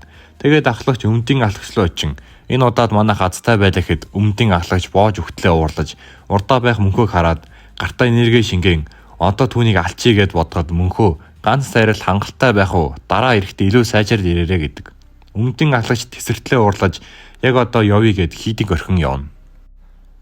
Тэмцээнч дуусаж мөнхөө ахлагч тэднэртэй уулзаж байдаг. Нэгтлэнч чи нэрээ мундаг юм а яаж юм хүчтэй болсон гэд магтаж байдаг. Тэгсэн ахлагч мөнхөөд хоёулаа төр уулзыг хүрээд тэргээд дагуулan хөнгөө газар ирээд энэ бол хоо олын хамгийн өндөр зэг чанд ямар санагдаж байна гэхэд мөнхөө өндөр юм гэд хариулна. Тэгсэн ахлагч мөнхөөд бүхийн баярлалаа гэд чи миний хүслийг биелүүллээ гэд хэлнэ. Мөнхөөч яагаад бүхийгээд байгаа мэ босож ихэд ахлагч чиний 7 сэлмийн техник цэцэг дэлбэж байсан. Яаж тэгсэн гэж асуугаад мөнхөө би зүгээр таны өгсөн номын дагуу бэлтгэл хийсэн. Тэгсэн нэг мэдсэн цэцэг дэлбэж эхэлсэн гэд хэлдэг. Ахлагч тэгвэл хоолын сурагчид мөн чадах нь бидний атлагдсан техник дахин сэргээгдэх нь мөнхөө чамайг хоол байх үед бид нар юу ч болсон чамайг хамгаалах болно. Чамд баярлалаа гэдэг. Энэ үеэр цэнхэр ус дулаан үсч чи мөнхөөгийн техник харснаа би түн шиг болмоор байна. Юу ч хийсэн хамаагүй гэдэг. Улаан үсч харин л дээ бид нар тэр техникийг сурч чадах болов мэдгүй л байна гэхэд цэнхэр үст хэдүүлээ чаднаа би итгэж байна гэд ярилцаж байх үед мөнхөө гинт хаалга хүчлэн орж ирж та нар юу игээд зогсоод байгаа юм ёж битгэлээ эзгээ ганц яснаа юунд баярлна гэд бүгдийг хөөгд гаргахад хаалгаар Бэк орж ирээд чамтай уулзаж болох уу гэд мөнхөөг дагуулan явна. Тэр хоёр ой мод руу ирж Бэк би чам яаж тулахыг харсан. Чи түүнийг ядах юмгүй ялсан. Би чам шиг хүчтэй болмоор байна. Надад багшлаач гэд гуйдаг. Мөнхөөч 2 дугаар жилийнхэн зааж чадахгүй надаас ах намайг дүүгээ гэж хардаг хүмүүст би лав заахгүй гэж Бэкч бид бүгдээрээ чамайг багшаа гэж дуудъя. Ахлагчийн нэрээр тангаргалыг идэг. Мөнхөөч тэгвэл болж байна шүү гэж зааж өгөхөр болдог. Оройн 3 дугаар жилийнхэн бэлтгэлээ ихээр гарах үед 2 дугаар жилийнхэн бүгдээрээ гадаан жигсэн зогсож байдаг. 3 дугаар жилийнхэн гайхаж байтал голоос мөнхөө гарч ирээд тэд нар одооноос бид нартай хамт бэлтгэл хийн гээд урд нь гарч хэрвээ та нар миний үгээр хийвэл хүчтэй болно. Ойлгосон хэд 2 дугаар жилийнхэн бүгдээрээ л ойлголоо багшаа гин. Мөнхөө өнөөдөр суурь таслуудаас эхлэн гээд бүгдэнд нь чулуу өөрүүлж 2 цаг төвчж чадахгүй боссон хүнийг нь би алах болно шүүгээд суулган голоор нь явж бэлтгэлийн өдрүүд эхэлнэ. Навчил шаарлаж цас орон өвөл болж цэцэгс дэлгэвч 2 жилийн хугацаа өнгөрлөө. Хоо хоолын үдэнд нэгэн хүн ирж хаалгыг тогшин би бүлгэн ахлагчтай заавал уулзах хэрэг байна. Би бол хоол бүлгмийн дагалдан Уян бүлгмийн ахлагчийн хүү гэдэг. Ийхүү тэрээр ахлагчтай уулзаж ахлагч ямар хэрэгээр ирвгээд асуухад хүү шууд бидэнд луугийн дайчин мөнхөө ихтэй түүнийг бидэнд өгөөч гин. Ахлагч юу болсон эхлээд хэлэхэд хүү хэдэн өдрийн өмнө манай бүлгмийн урд Удаан бүлгмийн дагалдан бүлгэм нэгдэж манай бүлгмийг дарамтлж хаахыг шаардсан. Үүнээс болоод аав уурдлан тэр бүлгмийн ахлагчтай тулдаж хүнд бэртэл авсан. Бидэнд яарлаа тусамж хэрэгтэй гэдэг. Ахлагч үүнийг сонсоод хэрвээ бид очиж аврах юм бол удаан бүлгэмтэй дайн зарлаж байгаагаас ялгаагүй. Гэхдээ эртээр үеэс дагалдан бүлгэмүүдээ хоо аавал бүлгэм хамгаалж ирсэн. Тиймээс юу ч болсон хамгаална гэд цэнхэр үстийг дуудаж юу болсныг тайлбарлаж цэнхэр үстийг хүүхд дагуулan мөнхөөгийн бэлтгэл хийж буй газар руу явуулдаг. Тэд инхүү явсаар уулын өмнө ирнэ. Цэнхэр үсч урд байгаа чулуу руу очин мөнхөө чамтай уулзах хэрэгтэй байна гэд шивнэхэд шууд л чулуу агарч мөнхөө бас ямар эргээр дуудаад байгаа юм бэ? Лайтай нохообэ гэсээр гарч ирнэ. Үүнийг харсан хүүч энэ луугийн дайчин мөн гэж юу гэсээр гайхна. Мөнхөөч энэ юу хүүхэд вэ гэд цэнхэр үст манай бүлгийн дагалдан бүлгийн хүүгээд мөнхөөч манай дагалдан бүлгэм одоо болтол байд юм уу гэд цэнхэр үстэд үлцэнгийн ахлагчаа сонсъё гэд ахлагчлуу явна. Мөнхөө ахлагч тэр ирээд юу болсныг сонсчоод надад даатга би асуудлыг шийдчихэд ирье. Тэд нар бид нартай дайн эхлүүллээ. Би хурдхан шиг яваад зодчоод ирье гэдэг. Ахлагч би чамаа ганцааргийн чинь явуулахгүй гэд маргааш өглөө хүрээд ирээрээ гэдэг. Мөнхөөч тэд гарч хоолндоо ороход Хүү мөнхөөгийн идэж байгааг харчаад луугийн дайчин ингэж заван идэхин гэж үгээд бодно. Эднэр яагаад мөнхөөг луугийн дайчин гээд байгаа нь мөнхөө ганцаараа өмнөдийн бүлгийг ялсан гэд бүх бүлгүүдээр тархаад хүмүүс түүнд луугийн дайчин гээд хож өгдсөн байдаг. Ийхүү маргааш болж даалгаварт цэнхэр үст улаан үст мөн хөөхнөө бэк мөнхөө тав явахаар болсон байдаг. Ахлагч гарч ирээд хайдыг амжилтаа гүйцэтгэнэ гэж бодож байна. Болгоомжтой яваад ирээрээ гэд хэлнэ. Ийхүү тэтгэд аялалдаа гарч морин тэргэн сууж Нян хотыг зорино. Нян хотод бороо орж дагалдан бүлгийн ахлагч хоол бүлгэм хурдан ирээсэй хэмээн залбирна. Түүний туслах хоол бүлгэм биднийг бодож ирэхгүй бол яах вэ гэхэд гинт хаалга балбаж очин уулзахад эсрэг талын бүлгэм нь та нар наад бүлгэмээ хаа тулаандаа өжигчод ямар ичдэггүй юм бэ гин. Ахлагч бид эзэж бүлгэмээ хаахгүй хэд тэдний ардаас удаан бүлгэмийн хүн гарч ирж би бол удаан бүлгэмийн 2 дугаар жилийн сурагч. Та бидний шаардлагыг хүлээн авна уу? Бид сүүлчийн удаа хэлье. Хэрвээ бүлгэмээ хаахгүй бол би танаа бүлгэм хүчээр эвдэж шатаах болно шүү гэдэг. Тэгтэл мөнхөө бид нар та нарыг тэгүүлэхгүйгээд ардаас нь гараад ирдэг. Тэднийг харсан бүлгийн ахлагч баярлахад мөнхөө очин хоол бүлгэмийн мөнхөө миний би ирлээ гэд ахлагчид хэлээд эргэн харан удаан бүлгэмийнхэнд та нарыг зүгээр өнгөрөхгүй дээ гэд удаангийнхан тулдахад бэлдэнэ. Удаангийнхан өөрсдийн хүний тоогоо арчаад барахгүйгээ мэдээд ухран мөнхөөч ахлагчид бид нар ирсэн болохоор одоо бүх юм зүгээрээ гэд хэлнэ. Удаангийнхан хэсэг явчаад за 2 дугаар жилийн хүүхэд бид нар хоол бүлгэмийг заавал аландаа буруу бүлгэмээрээ тэд нар ордлоо гин. Маргаашч болоход удаан бүлгэм ахилуулаа ирж дайхад бэлдэнэ. Бүлгэмийн хаалгаар үсрэн ороход манаа хэд ирж байгааг нь мэдэн мөнхөө орж ирэх гэсэн хэдийн ганцлын энергиэрээ зөхиод хийсгчдэг. Тэд нар ч уд хаалгах эвдэн ороод тавлаа байхыг хараад та нар биднийг барахгүй гэхэд мөнхөө сэлмэн гарган нэг зүсгэд тэдний аргалын ханд зүсэгдэн унаж баган хүмүүс гараад ирдэг. Мөнхөө ч жоохон үзэгчтэй тулдъя гэд тэд дайрч эхлэхэд удаангийнхан мөн дайрна. Зэнхэрүүсч дайснаа хитэдэн зүсэн унгааж улаан үст мөн амархан ялдаг. Энэ хооронд Бэк удаангийн гартаа тулдан Бэк рүү сэлмэндээ энерги шингээн дайхад Бэк сэлмийн өргөн тэслэж буй элтний 7 хөдөлгөөн гээд шууд л ялдаг. Бэлтгэлийн дараа манай хэд нэлээд сайжирсан байлаа. Удаангийнхан ч ялагдсан ухрахад Бэк хоол бүлгэм яллаа гэд бүлгэмийн ахлагчид бид амжилтаа даалгавар биелүүллээ гэдэг. Ахлагч баялан уйлна. Ингээд оройч болж дагуул бүлгийн ахлагч эднэрт хийсэн зүйлд нь талхлаа хэлэхээр өнөөд нь ортол тэд нар мөнхөөг барьж авахар бүгдээрээ орлож байдаг. Ахлагч гайхаад гартал мөнхөө нөгөөний хар хувцас өмсцөн шууд л хаалгаар үсрээд би удахгүй ирнэгээд яваад өгдөг. Харин энэ үеэр ялагдсан удаангийнхан хийдлүүгээ буцаж байдаг. Тэгээд нэг нь бид юу болсныг хурдан бүлгэнд хүргэх хэрэгтэй гэхэд тэдний дээрээс удаан бүлгийн ангийн хүчрэг 3-ын 1 мүжийн гараад ирдэг. Тэгээд та нар яаж ялагдаж чадвааг асуугаад тэд нар уучлаарай тэд итгэх хүчтэй байсан гин. Мүжийнч бид энэ годамшаад ялагдлыг бүлгэн хүргэх ёсгүй. Тулдаж чадгаар хүмүүс намайг дагаад яв. Би дахин тулдах болно гэд хэлдэг. Тэгсэн гинт мүжийн иргэн хараад тэнд хэн байна гэхэд мөнхөө гарч ирээд та нарыг дээрэмтгэхэр ирсэн улгаач байна гэдэг. Тэгсэн удаангийнхан мөнхөөгийн сэлмийг хараад мөнхөө гэдгийг нь мэдчихдэг. Манай хүнч би тийм хүн танихгүй эднэр гэж хэлтэл мүжийн сэлмээ цуглаад чи дээрэмдэж чадах юм шиг байна уу гэхэд мөнхөө мөн сэлмээ цуглаж одоо харуулад өгье гэдэг. Мөнхөөч хоёулаа нэг болцтой тулдъя. Ялагдсан нь биенийхээ нэг хүслийг биелүүлье. Хэрвээ би алвал би та нарын яриад байсан сэлэн бунханг мэдмээр байна. Харин чиний хувьд гэхэд мүжийнч болж байна. Би алвал удаан бүлгээс уушлахгүйж барахгүй гэдэг өлөмж чөрөөрэй гэдэг. Одоо тулдъя гэд хэлэхэд мөнхөө шууд түүний ард байсан модыг зүсээд болгоомжтой байхгүй бол үхий шүү гэхэд мүжийн шууд үсрэн дээрээс нь дайрч эхэлнэ. Мөнхөө дайралтаас нь бултан үсэрч мүжийн дахин дайрахад хааж ан ман үсэж мүжийнч дахин дайрахад мөнхөө бултан хөжиглэн унгаадаг. Тэгсэн унсан мүжийн удаан бүлгийн техник сэлмэн авраагээ дайрдаг. Мөнхөөч тэр дайралтын голоор нь ганц үсэл байхгүй болгочдөг. Мүжийн жуурлаад бүхчээрээ дахин дайрахад мөнхөө сэлмээрээ давлгаа үсгээд дахин аадаг. Удаангийн хамгийн хүчтэй 3-ын 1 нь ийм суг гэж үгээ дээрээс нь дайрдаг. Мүжийн бултан дахин сэлмийн авраагаараа дайхад мөнхөөч мархаан бултаад хартал мүжийн азуурагийн авраагээд маш хүчтэй дайхад мөнхөө энерги хөлөндөө шингээн бултан ойртдогч зохиулаад говьшлна. Мүжийн үүнийг ашиглаад алгандаа энерги шингээн дайхад мөнхөө сэлмээрээ аадаг. Тэгсэн мүжийн энерги эргүүлж ааврынхаа чиглэлийг өөрчилж дээрээс нь дайхад мөнхөө аавраан дээр нь гიშгэн мүжийн лөө дайхад мүжийнч удаан бүлгийн нуус техник эрхчлөний бамбайгээд хаагаад мөнхөө дээрээс нь ганц дайраад хагалаад ордог. Ийхүү мүжийн лөө дайрахад мүжийн хамгаалсан ч хүчийн дийлэхгүй оногддог. Мөнхөө дахин нэг дээрээс нь дайрахад мүжийн хаах гэтэл мөнхөө сэлмээ болоод шууд нүүрэн дундуур нь зөхиод ухаан алдуулдаг. Тэгээд эргэж хараад хөөе жинааширгээд нэгийг дуудаж надад бунхны талаар хэлэхэд нөгөөх нь юм илдэхгүй. Мөнхөөч мүжинийг бариад хэлэхгүй бол би түүнийг аллаа гэхэд нөгөөх нь сэлмийн бухан бол эрт үед амьдарч байсан ялсан үнийхээ сэлмийг авдаг хамгийн хүчрэх сэлмчний бухан. Тэр дотор түүний алт эрдэнэс маш их зэвсэг байгаа. Түүнийг олох юм бол бид нараа баяжна гэдэг. Тэгсэн мөнхөө гинтл мүжинийг зөхиод гарандаа энерги шингээгээд хүлмээргүй байвал бүгдийг хилдэг гэд яг зогтол тэр түүний бүтээсэн энерги сайжруулдаг эмний жор байгаа гэдэг. Мөнхөөч одоо л бүх юм утгатай боллоо гэд түүнээс газрын зураг өг эсвэл энийг аллаа гэд газрын зургийг аван мөнхөө буцна. Буцах замдаа мөнхөө газрын зургийг хараад юу ч ойлгодгүй. Тэгээд манай хүн буцаад бүлгэндээ ирээд газрын зураг гаргаад бүгдээрээ энэний учрыг олъё гэхэд бэгч чи удаан бүлгэмлүүд дайрч дээрэмчээд ирж байгаа мó чи мэдрэл юм уу гэд хэлэхэд мөнхөөч энэний учрыг олвол би цэлэн дээрэмдэгчин эмний жорыг олох болно гэд хэлтэл бүгдээрээ учир нь олцгоё гэд хэлдэг. Энэ үеэр харин бүлгийн ахлагчийн биеийн муу байгаа нь харагдана.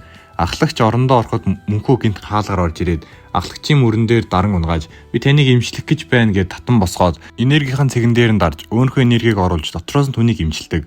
Тэгээд ахлагчид өдий үртэл хоо бүлгмийн дагалдан байсанд баярлаа гэд хэлдэг. Ингээд өглөө болоход манай хэд газрын зургийг хараад юу ч ойлгоогүй бөөнөрөө гачин болцсон гэвтэж байдаг. Цэнхэр өсч бид нэр энэний учрыг олсон ч удаан бүлгэн эсрэг тавлахнаа ялахгүй штэ гэхэд мөнхөө тийм л дээ. Байж да бид нэр надад маш гоё санаа төрлөө. Хэдүүлээ сэлмийн буухан энэ хотод байгаа гэж хэлье. Бидний мэдээг сонссон хүмүүс ирж удаагийн эсрэг дан ганц бид нар биш бас өөр хүмүүс тулдах хэрэгтэй болно гэд надад даатгачгээд яваад өгдөг.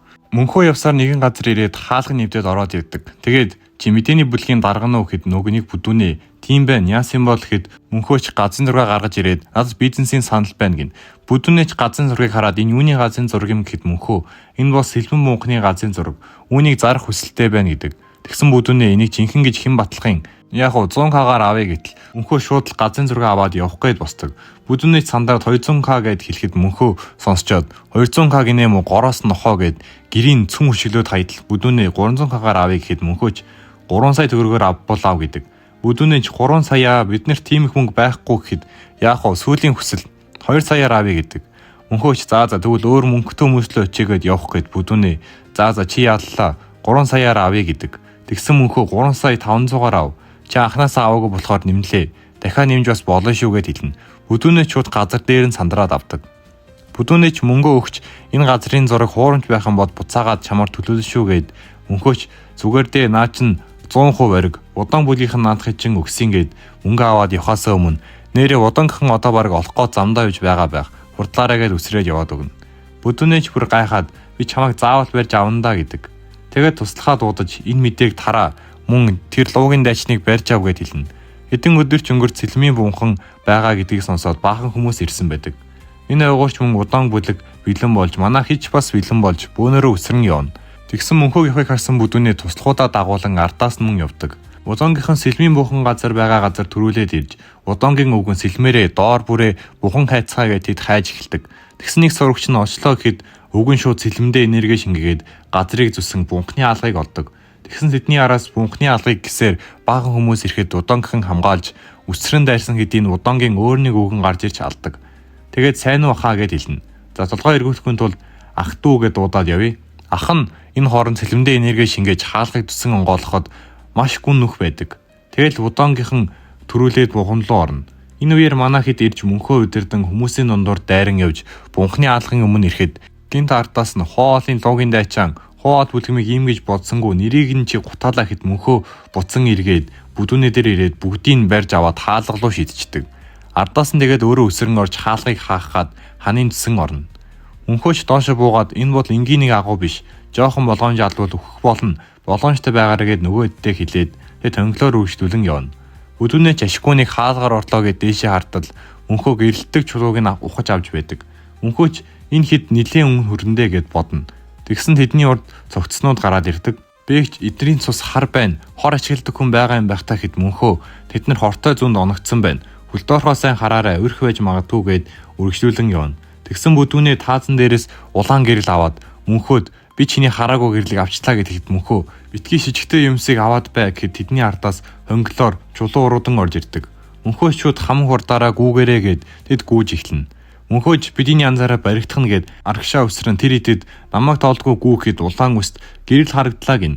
Мөнхөө тэгсэн тэднийг артлаас нь бүгдийг түлхээд өөрөө нь урангад өртдөг. Улаан үсч мөнхөө намайг сонсч гинүү гэд буцан ухахад бүдүүнээ луугийн дайч надаас болоод өвчлээ гэж үгэхэд гинт чулуу агарч мөнхөө гарч ирээд бүдүүнийг гарыг нь натгаад дахиад хүрээд үзээрэй гэдэг. Энэ үеэр удаангийнхан ах дүү хоёр удирдан явна. Ах нь ч бид салах хэрэгтэй болгоно гэд тал талаараа салж ахын замдаа таарсан өрхнүүдийг зүсэн явхад тэдний уртаас хүмүүсийн алхах сүдэр харагдаг. Ахын ч юу вэ гэд хартал баахан зомбинууд байдаг. Ахын тэд бол зүгээр л нэг явдаг үхтэл тэднийг булшлие гэд удаангийнхан зомбитой тулдана. Үзэгдэл солигдож мөнхөө тэрэд явсаар нэгэн хаалган дээр ирдэг. Тэгээд мөнхөө хаалгыг онгоолгон ороход юу ч байдгүй. Мөнхөө ч ямар ч дуу гарахгүй шүү гэд хэлнэ. Мөнхөө ч иргэн хараад битгий дуу гаргаад бай гэж загнахад цэнхэр үсч бидний юу ч дугаараагүй гэдэг. Тэгсэн дээшээ хартал асар их сарсам гоохоо байдаг. Эдгээр нь энгийн нэг багаахаа биш, тусаар хоолдог цусан багаахаа байдаг. Үүнийг харсан манай хэд бүгдээрээ буцсан зүхтэн. Мөнхөө ч хаалга руугаа зүхтаараа гэд ардаас нь гүйн. Багааханууч манай хэдийг хацаж бөөнөрөө шавхад мөнхөө сэлмээ суглан буцан үсэрч тэдний голоор өсрөн зүсэж унаж буй цэцэгс гэд бүгдийн нэг дор ална. Үүнийг харсан бүдүүнийч мөнхөө байгаагүй бол бид нэр өөхөх байлаа гэд бодно. Ийхүү тэрхэд өргөжлүүлэн хонглоор явж мөнхөө хонгитын үзүүрээс их хэмжээний энерги мэдэрнэ. Тэгэд би сэлмийн бухан голох хүртлээр энерги хамаг чадлаар хадгалах хэрэгтэй гэд тэд өргөжлүүлэн энерги гарч буй газар руу явдаг. Тэд явсаар нэгэн хаалгаар ороход орсон хаалга нь гинт хаагдаж урагшаа харвал баахан цогцос донд 5 гар зогсож байдаг. Тэгсэн бүдүүнээ тэр топод хөлсний алуурч тэд юу ч ихээс буцахгүй гэдэг. Тэгсэн тэдний нэг нь та нар үхэл рүүгээ ирлээ. Бидний ард байгаа хаалга бол эндээс явах ганцхан гарц гэхэд манай хийж тултахаар бэлдэнэ. Мөнхөө урдман гарч ирээд сэлмээ суглан үхмээр байвал хүрээд ир гэдэг. Тэдний нэг нь ч очиж сэлмээ шидэн барьж чаддсан бол хаагаараа гэд дайрахад манай хүн амархан хаачдаг. Тэгсэн нөгөөх нь уурлаад дахин дайрахад манай хүн хааж хаалгуулсан гар сэлмээ хүчтэй савн дайрахад мөнхөө нэг л зүсээ толгоо гартай хамт тастаад алчдаг. Тэгэл дараагийнх нь хүрээд ир гэдэг. Үлдсэн дөрөв нь мөнхөөг ямар амархан алхахыг хараад тэр бидний бодсоос хүчтэй юм. Бид нар бүгдээрээ нэгэн зэрэг дайрахгүй бол ялахгүй нь гэд хэлнэ. Тэгсэн манай хэд мөнхөөгийн хажууд ирээд бид нар туслая гэд хэлэхэд мөнхөө би ганцаараа ялчна хэрэггүй гэд бэг чинэрийг айл болох хадгалж дараа нь ашигла бид нар туслах болно гэд мөнхөөд хэлнэ. Ийхүү тэтгэд бүгдээрээ тулдахаар дайрна. Бэг тэдний сүхтэй гартаа тулдаж дайралт хүрээс нь хөнгөн бултаж хариу дайрахад сүхтэй гарч уурлан чамааг тарчлан аландаа гин. Энэ угаар улаан үс сахалтай гартаа тулдаж дайрахад сахал бултан дайрахад цэнхэр үст урдуур нь орж хамгаалж тэр хоёр нийлж дайрах боломж өгөхгүй хамтдаа дайрна. Цэнхэр үст яг алах гээд дайрахад сахал бултан хоол энэ хүмүүсийг юугаар хоолдсон бэ гэд бодно. Харин энэ угаар манай хөөрхнөө нэг малгайтай гартаа тулдан хөөрхнөөс зогсоо зайлгүй дайрч малгайтай гарч хаасаар байна. Энэ үеэр цэнхэр үст сагаллуу дахин дайрахад сахал бултаад цэнхэр үстийг алхаар дайрахад өнхөө голоос нь сэлмээрээ хамгаалаад болгоомжтой бай. Энэ та нарын бэлтгэл биш нэг л буруу илтгэвэл үхэн гэж мэд. Бүгд төвлөр ихэд нэг улаан гар мөнхөөлөө дайрахад мөнхөөч бултаад гарыг наддаг. Тэгсэн бүдүүнээ туслахуудтайгаа ирээд бид луугийн дайчдыг хамгаалах болно гэд тэднэрч бас тулаанд дэмтэнэ. Тэгсэн эдний голоос мөнхөөг нэг үсээ болсон гар цоош эрдэн зогсно. Мөнхөө ч анзааш нэг бусдаасаа өөр юм гэхэд малгайдаагаар мөнхөөлөө дайрахад мөнхөө хаадагч хүчин дийлэхгүй хойшлно. Малгайдаагаар дахин дайрахад мөнхөө бултанд хойшлоод битгий зүхтаад бай гэд дайрсаар мөнхөөч хаахад малгайдаагаар дээрээс нь дайрч мөнхөө хүчин дийлэхгүй газар руу шитэгдэнэ. Унсан мөнхөөлөө малгайдаагаар сандарины техник унсан эргэлт гэд дайрахад мөнхөө хойшлоод цэслэж буй элтний 7 өдлөн гэд дайрч малгайдаагаарыг зүсээд дахин цэслэж буй элтний давлгаа гэд дайрн түүнийг алдаг. Үүнийг харсан улаан гар бид ялах боломжгүй юм байна гэд хаалга руу зүхтахад мөнхөө гарч ирж түүнийг хүчиглэн унгаана. Ийхүү манаа хийж өөр өөрсдийн талаандаа ялж бүгдийг бөөгнүүлэн хайдаг. Мөнхөөч бүгдээрээ сайн ажиллаа. Одоо удаан бүлийг ялцгаая гэд хэлнэ. Энэ үеэр удаангийнхан зомбинуутай дулдаж бүгдийг алсан байдаг. Тэгээд ах нь бид энд энерги нилээд үрлээ. Явцгаая гэд явхад дүүн ахаа болгоомжтой гэхэд тэдний ардаас баахан хүмүүс дайран орж ирнэ. Дүүнч ахаа би цаг очие та яв гэд дүүн ардаа хамгаалan үлдэж ах тэднэр явна. Тэд явсаа нэгэн газар ирэхэд тэдний өмнө хад байдаг. Тэгэд л дээшээ харахад хаданд онгорхоо хэсэг харагдаг. Ахын ч дээшээ авираараа гэд хүмүүстэй хэлнэ. Удаангийнхан ч бүгдээрээ авирахад ардаас нөгөө хүмүүс ирж бас авирахад манай хэд мөн ирж мөнхөөч дээшээ авираараа гэхэд тэд нарч авирахаа тийм ээ. Хоолын ажууд энэ бол хүүхдийн улаан байд нэрээ гэлс авирдаг. Тэгсэн тэднийг харсан удаангийн ах дээшээ үүлэн эргэлгээд дээшлэхэд мөнхөөч замыг хааж үсрээ тэр хоёр орой дээр гарч ирдэг. Ахын ч 3 дугаар жилийн сурагч намайг барахгүй зүгээр буц гэхэд мөнхөө намайг ялах гад үзэлтэй би буцахгүй гэ тэр хоёр дулдаж эхэлнэ. Ахч дайрахад мөнхөө хааж тэр хоёр ан маань үзэлцгээд ах мөнхөөлөө дайрч хойшоо шитгэд мөнхөө сэлвэн дээрээ зогсоод үсрэн дайрахад түүний яг урдуур дайрч мөнхөө золтойд өвчтгүү. Мөнхөө сэлвнийхээ авраа дээр гიშгэн ойртоход ахт энерги хөндлүүлээд дээрээс нь дайрахад мөнхөө хааж түүний арт талын газар тэр чигээрээ байхгүй болдог. Мөнхөөч хойшлон хөлөөрөө газар дэвсэж сэлвнүүдийг хүчиглэн дайрч ахын ч хамгаалж байтал мөнхөө гинт өөрөө гарч ирээд хүчиглэн ойшлуулад цэглэж буй элдний 7 хөдөлгөөн цэцгэн дэлбэгээд байхад ах нь удоонгийн нуус техник инх тайвны хамгаалт гээд хааждаг. Мөнхөөч өргөжтүүлэн цэцгэлж буй элдний 24 хөдөлгөөн ширүүн цэцгийн уналт гээд маш хүчтэй байхад ахын хамгаалалт мөргөлдөн азар том дэлбэрэл болдог. Мөнхөөч ах хоёулаа аргашаа хийсэж ахч босон дахин дуулдах гээд дүүн гарч ирээд ах нь хайрцаг руу яв гээд дүүн шууд хайрцаг руу явж ах нь мөнхөөг харан үлдэн. Дүүн ч хайрцгийг аваад ахтаа өгөж ах нь хайрцгийг нээн харахад дотор нь юу ч байдгүй. Ах жуурлаад мөн новшийн сэлмийн улгаж юу ч алга гээд мөнхөө сонсоод мөн гайхна. Тэгсэн гинт газар хөдлөж агуу нуурж эхэлдэг. Удаан хэж бүгдээрээ дайрч нуугтлыг зогсоох гээд үздэгч мөнхөө тэр биднийг өгд нь алахыг хүссэн гэж юу. Энд ямар нэгэн утга байх ёстой гэж бодоод гинт тийм байна доошогоо бүгдээрээ доошогоо үсэргээд үсэрдэг. Манай хийж бүгдээрээ үсрэхэд Булангийн ах луугийн дайчныг даг гэд Булангийнхан мөн бүгдээрээ үсрэнэ. Мөнхөөч газар буугаа сэлмээрээ газар зүсгэд бэг энэ төмөр байна гэд харвал маш том дахиад нэг хаалга байдаг. Удонгийн ах шууд завчин манай идж бүдэрээ хаалга руу өсрөн орцгооно. Бүгдээрээ хаалгаар орж ирэхэд нуран хунсаар газар дүрэхэд тэдний байгаа газрын тааз чирч мөнхөөч таас нурлаа бүгдээрээ түшрээгээд энерги гартаа шингэн бүгдээрээ түшдэг. Энэ ойгоор агуулуу орсон хаалгыг баахан хүмүүс манан зогсож байдаг. Манай дагалдан бүлгийн ахлагч ирээд энд юу болсон гэхэд гинт бидний зогсож байсан газар доошгоо шигдэн ундаг. Тэгээд хүмүүс ч ийшээ орсон хоолойхон өгсөн байхаа гэдгийг сонсоод ахлагч шууд доошгоо буугаад тийм байх боломжгүй. Хоолын ирээдүй болсон хүүхдүүд гээд гараараа газар ухан уйлахад гинтнийх гар гараад ирдэг. Тэгээд л манай мөнхөө гарч ирээд ардаас нь удангийнхан тэгээд үлдсэн хүмүүс бүгдээрээ гарч ирнэ. Бидний гарч ирэхийг харсан хүмүүс шууд л дайрахад бэлтгэхэд мөнхөө нуушнуудаа энд юу ч алга бид нар юу ч олсонгүй гэхэд эдний нэг нь битгий удлаар чи зүгээр нууцсан байна гэхэд мөнхөө шууд үсрэн гарч ирээд өшиглэн унгаагаад гаж ирсэн нөхлүүгээ буцаан аваа шидчихдэг. Тэгээд мөнхөө идэхгүй бол өөрсдөө тэр эрдэнцийг хайцгаа гэд хэлдэг. Харин удонгийн агч нэрээ тэр дотор юу ч алга бүлгмийн нэрээр андгаалаа ихэд хүмүүс ч итгэн явцгаадаг. Ийхүү хүмүүс өөрөө өөрсдийн газар руугаа явж манай хич мөн явдаг. Ийхүү эдэн өдөр өнгөрч манай хич хоо олоргаа буцахаар болдог. Бүлгмийн хүүч мөнхөө тэр ирээд тань шиг болж чадах болов гэхэд мөнхөө хоо ол орсон хүмүүс над шиг болж чадна гэ тэдэд хоо олоргаа буцахаар явцгаадаг. Хэсэг яваад мөнхөө нохоо тэр сэлмийн улгаач яах гэж тийшээгээ явваа гэд хөөхнөө. Гэхдээ ингэх байсан бол анханасаа яах гэж газрын зураг зурж биднийг тийшээ оруулсан бол гэдэг. Мөнхөөч үүнийг сонсчоод анханасаа гинэ хэдүүлээ буцах замдаа тэрүүгээр дайран явъя гэд нэг зүйл шалгаатыг гин. Ийхүү тэд сэлмийн буухан дээр ирэхэд мөнхөө тэр анханасаа биднийг алахыг завдаагүй бол яах вэ? Зүгээр биднэрт амьдралын утга учирыг ойлгуулах гэж ийм зүйл хийсэн байх гэд орхин явж ард нь байх модлоо орж нэгэн горхтой газар ирдэг. Мөнхөө энэ бол энгийн хүмүүс зүгээр нэг горхины эхлэл. Энэ урсаар дуусна гэд мөнхөө горхилуу орж энэ горхины эхлэл яг л амьдралын эхлэл шиг гэд гараа услууд хийж нэгэн хайрцагийг татан гаргана. Тэгээд л хайрцагийг нэтл өрний жор байдаг. Манай хүнч тийм ээ бид нар олж чадлаа гэд баярлна. Тэгээ одоо хэдүүлээ харахад л болно явцгаая гэд тэд хийдлэгөө явна. Хэдэн оногч өнгөрч ахлагч тэрээд мөнхөө дээр эдийг ирж байгааг мэдээд хаалгал руу явхад гинт тэрээд хаалгыг цөм өшөглөж орж ирээд ахлагч тэр эдийг аван шууд өрөөлүн гүдэг. Тэгээд үрний жорыг үзүүлэхэд ахлагч тэрээд шоконд орно. Тэгээд хоолын эмчийг дуудаад жорыг уншуулхад нэгтлэн энд орох материал бид авч дийлэхгүй нэхэд мөнхөө гинт агуугаас хуссан баахан гэрлээ гаргаж ирээд мөнгөнд битгий санаа зов гэдэг. Нэгтлэн ч өвгний хүүдээр очиод энд байгаа зүйлсийг чамаар олуулъя гэхэд хүүч болно. Гол нь хүнтэй болгоно гэдэг. Нэгтлэн ч нөгөө гэрлүүдээ гаргаж ирэхэд хүүч бид нар аль хурднаараа олоод өгье гэдэг. Ийхүү дахиад хэдэн өдөр өнгөрч өвгөн хоол дээр ирсэн байдаг. Тэгээд бид нар бүх орцыг сулууч чадсангүй. Энэ 5 слайд цэцгийг олох боломжгүй байна гэд. Яагаад гэвэл энэ цэцэг араатын бүлгмийн газар нутагт байдаг. Тэд гаднаас ерөөсөө хүмүүс оруулдаггүй гэхэд мөнхөө уурлаад муу араатны бүлгэм нохоонууд би очиод аваад ирээ ахлагчаа намайг явуул би хүсэг хэмжээгээр нь аваад ирнэ гэхэд ахлагч мөнхөө чи яг авчирч чадах юм уу гэд асуугаад мөнхөө надад найдаж болно гэд хэлнэ.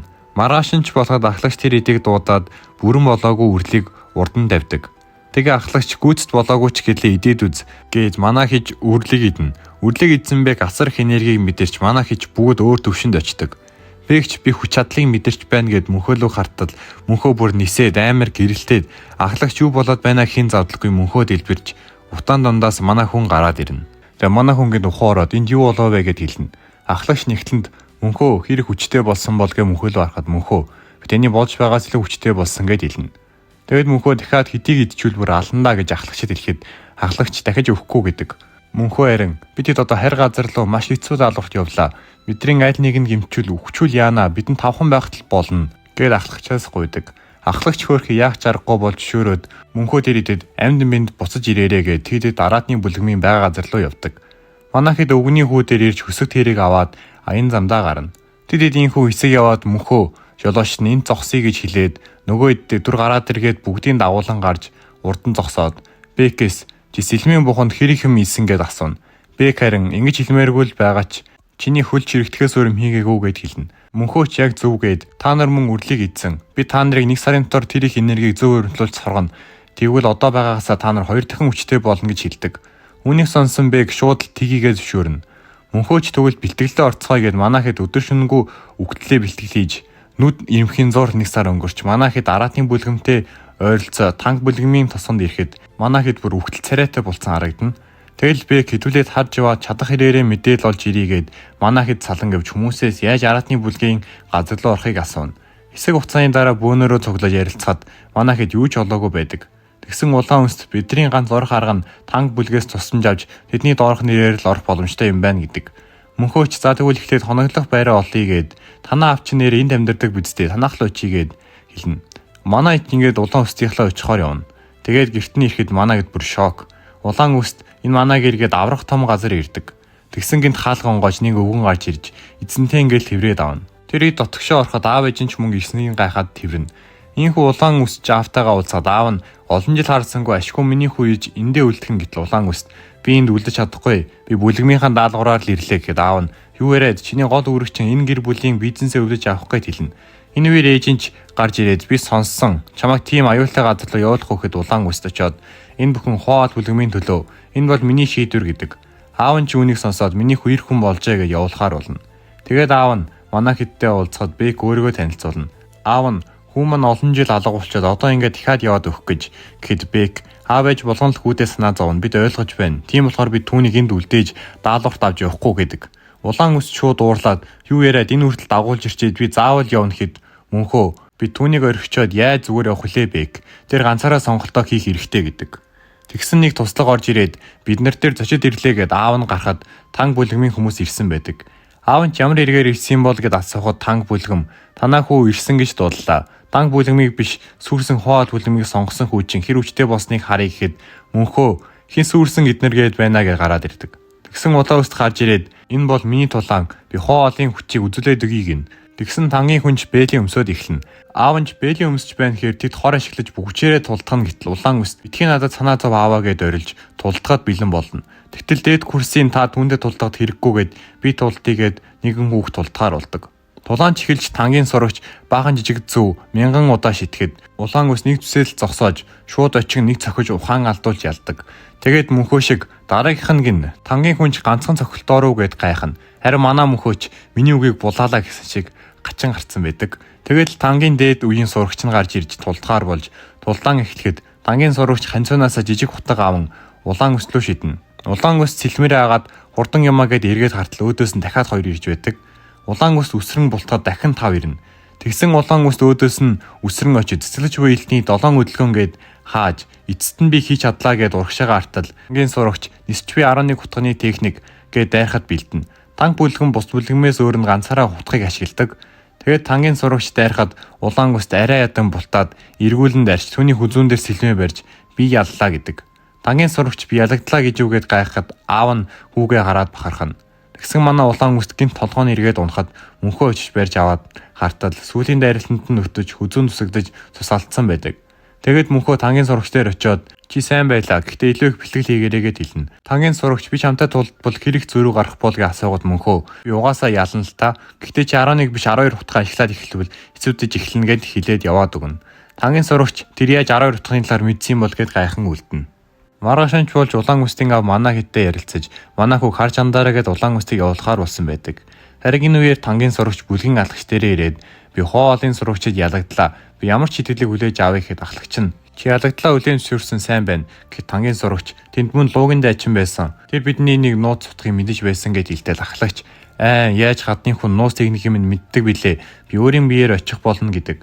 Тэгсэн хаалгаар эзэнтэй танк бүлгмийн ахлагч ирлээгээд улаан үстийн авд хэлэхэд аав нь бүр айцсан одоо бид өнгөрсөн гэд гарч хаалгаа онгоолоход ахлагч танаа энд хоол бүлгмийн сурагч нар байгаа бидтэй тэд нартэй уулзах ихэд аав нь Хоол бүтгэнд миний ганц хүү минь бас байгаа. Тэднийг өгөхгүй гэд тангийн ахлагч уурлаад миний үгийг зөрчгөр юу болдгийг үзүүлээд өгье гэд хутгаараа дайрах гэд мөнхөө гарч ирж чи хүний гэрт дураараа орж ирчээ дуушилт гуугаач гэд илтэл. Тангийн ахлагч уурлан мөнхөөлөө очиход гинт манай эд гарч ирээд сүгдэн тантай уулзах нэг төрлийн хэрэг байна. Мөнхөөг буруу зүйл хийсэн дуушилт хүсье гэдэг. Тэгсэн мөнхөө урд нь гараад хүний гэрт орж ичээд дуушилт гуух хэрэгтэй. Хэрвээ ямар нэгэн зүйл болохгүй бол надтай уулзах гэд ахлагч за яг болж байна гэд мөнхөөг дагуулan гарна. Тэгээд мөнхөө ямар эргээр ирсэн гэд асуухад ахлагч чи бидний нуусны хутгийг мэддэг гэсэнтэй гэхэд мөнхөөгийн өмнөх амьдраланд усунж гарна. Тэрэн дээр түүний танг бүлгийн найз нар хоёр арх хууд цогтон найз нь өөрийн нуус техникээ хилцсэн юм байна лээ. Тэгээд мөнхөөч яадаг тэнийг вэ? Нуус техникээ ийм амархан хийж болдгийм үү гэд бодно. Тэгсэн чи ахлагч эргэж хараад чи миний 10 дайралтаас амьд үлдэж чадах юм бол би чамайг зүгээр өнгөрөөе гэдэг. Мөнхөөч за болж байна 10 шүү гэхэд ахлагч мөнхөөлөг хутга гинчидэд анхааралгүй байх юм бол үхий шүү гэдэг. Мөнхөөч за одоо 9 дайралт үлдлээ гэд тэр хоёрын тулаан эхэлнэ. Ахлагч нисчгүй 11 хутга хар утга гэд байхад манай хүн сэлмээрээ чиглэлийн өршлөөд бултдаг. Ахлагч дахин 3 хутга шитгэхэд мөнхөө цэцэглэж буй элдний 7 өдлөө гээд хаадаг. Тэгсэн мөнхөөлөө шидсэн утгнууд буцаад ахлагчдоо нисэн очдог. Тэгээ ахлагч шаталсан 5 дайралт гээд мөнхөөлөө дайрахад мөнхөө дахин цэцлэж буй элдийг ашиглан хаатал дахин нэг хутга түнлүү ирж байдаг. Манай хүн чигээс өсрөн болтогч цээжин хэсгэндээ оногдоод цус гарна. Тэгээд 6 дайралт үлдсэн шүү гэд хэлэхэд ахлагч дахин 3 хутга шитгэхэд мөнхөө өдөөс нь өсрөн очиж дайран унахад ахлагч 7 талд доод гээд мөнхөөлөө дайрна. Мөнхөөч яг эрэх мөчтөн голоор нь өсрөн бултахад ахлагч дахин 4 хутга шидэж мөнхөөч дахин цэцлэж буй элдийг ашиглан угаалan урагшлахад өөдөөс нь дахин нэг хутга гарч ирээд мөнхөө булаж чадалгүй оногддог. Үүнийг харсан улаан өсч мөнхөө гээд ойрлно. Тэгээд сэлмээс суглан би та нарыг алдандаа гэд дайрах гэд Бек тэрэд болиулаад улаан өст тэр бидний нүдэн дээр мөнхөөг алчлаа гэд Бек сайн хар мөнхөө зүгээр байна гэдэг. Манай хүн сүүлийн мөчт нь хутгыг шүдэрээ хаасан байдаг. Тэгээд шүдмийн ангинаж байна гэхэд ахлагч чадварлаг юм. Хүмүүс чамайг луугийн дайчин гэдэг нь аргагүй юм байна гэдэг. Мөнхөө харин одоо 2 дайралт үтлээ гэд хэлэхэд ахлагч чи үүнээс амьд үлдэх юм бол ялал чинийх гэд нөгөө сурагчийн хийсэн дайралттай адилхан дайралтыг хийдэг. Мөнхөөч арагшаа өсрөн цэцэж буй элдний 24 хөдөлгөөн их цэцгийн уналт гээд дайрдагч хутга зогсдгүй. Мөнхөө 2-3 удаа давтан хийж ашиггүйнийг удаашруулахад ахлагч ардаас нь дахин нэг хутга шидэж мөргөлдүүлж удааширсан хутгийг бүр хурдан болгодог. Мөнхөө шойшлох газаргүй болж зогсон хутгийг доороос нь нислэж буй элдний 7 хөдөлгөөнгөө зохиж чиглэлийн өрчлөгч манай хүн цус алддаг. Тэгсэн чиглэлийн өрчлсөн хутга буцан эргэж мөнхөөгийн ардаас дахин ирдэг. Манай хүнч гүйн үсрээд сэлмээрээ бүх өвдөлтийг нь тэсэн хааж ахлагчлуу өсөрч энэ бүхэн дууслаа гэд дайрч ахлагчийн мөр хэсэглүү сэлхэн зүсэгдэж орж мөнхөө 11 дайралт мадхийн бүлгэн гэд ухаан алтахад мөнхөөгийн гидсэнд хутга зогтсон байдаг. Ахлагч тесэртлээ урлаад чи яаж чадваа гэд иргэн арахад нэг сурагч нь би таны төлөө гэхэд ахлагчууд сурагчлуу утга шидээд алчдаг. Манайх ч мөнхөө гэсээр гүйж ирэхэд ахлагч туслахаа дуудаад мөнхөөг там бүлгийн эмчин өрөөлөө авч яв. Бүх эмчид түүнийг эмчил гэж хэлгээд мөнхөөг авч явах гэтэл Бек битгий ойрт гэж сэлмээ суулгахад ахлагч түүнийг яаралтай эмчлэхгүй бол үхэх нь мөн би түүн зүгээр нэг ялагдсан бус хамгийн адгийн ялагдтыг хүлээлээ. Танк бүлгэмд нэр төрөө сэргээх боломж олгооч гэд Бек мөнхөөг өргөн ахлагчийг даган явна. Энэ үеэр мөнхөөгийн өмнөх амьдралын дусанж гарна. Манай хүн чөтгөрийн авгийнхандаа зулдаж байгаа нь харагдаж чөтгөрийн авгийнхан манай хүнлөө дайрахад хутга нисэн гэж түүнийг хамгаална. Тэгээд тангийн найз нь чи зүгээр үү гэд гараад ирдэг.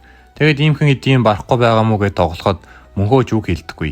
Тэгээд тэр хоёр уулан дээр гарan ярилцахад тангийн найз нь гэрээ орхиод мөнхөөг даган даалгавртан туслахаар хамт явж байгаа юм байна лээ.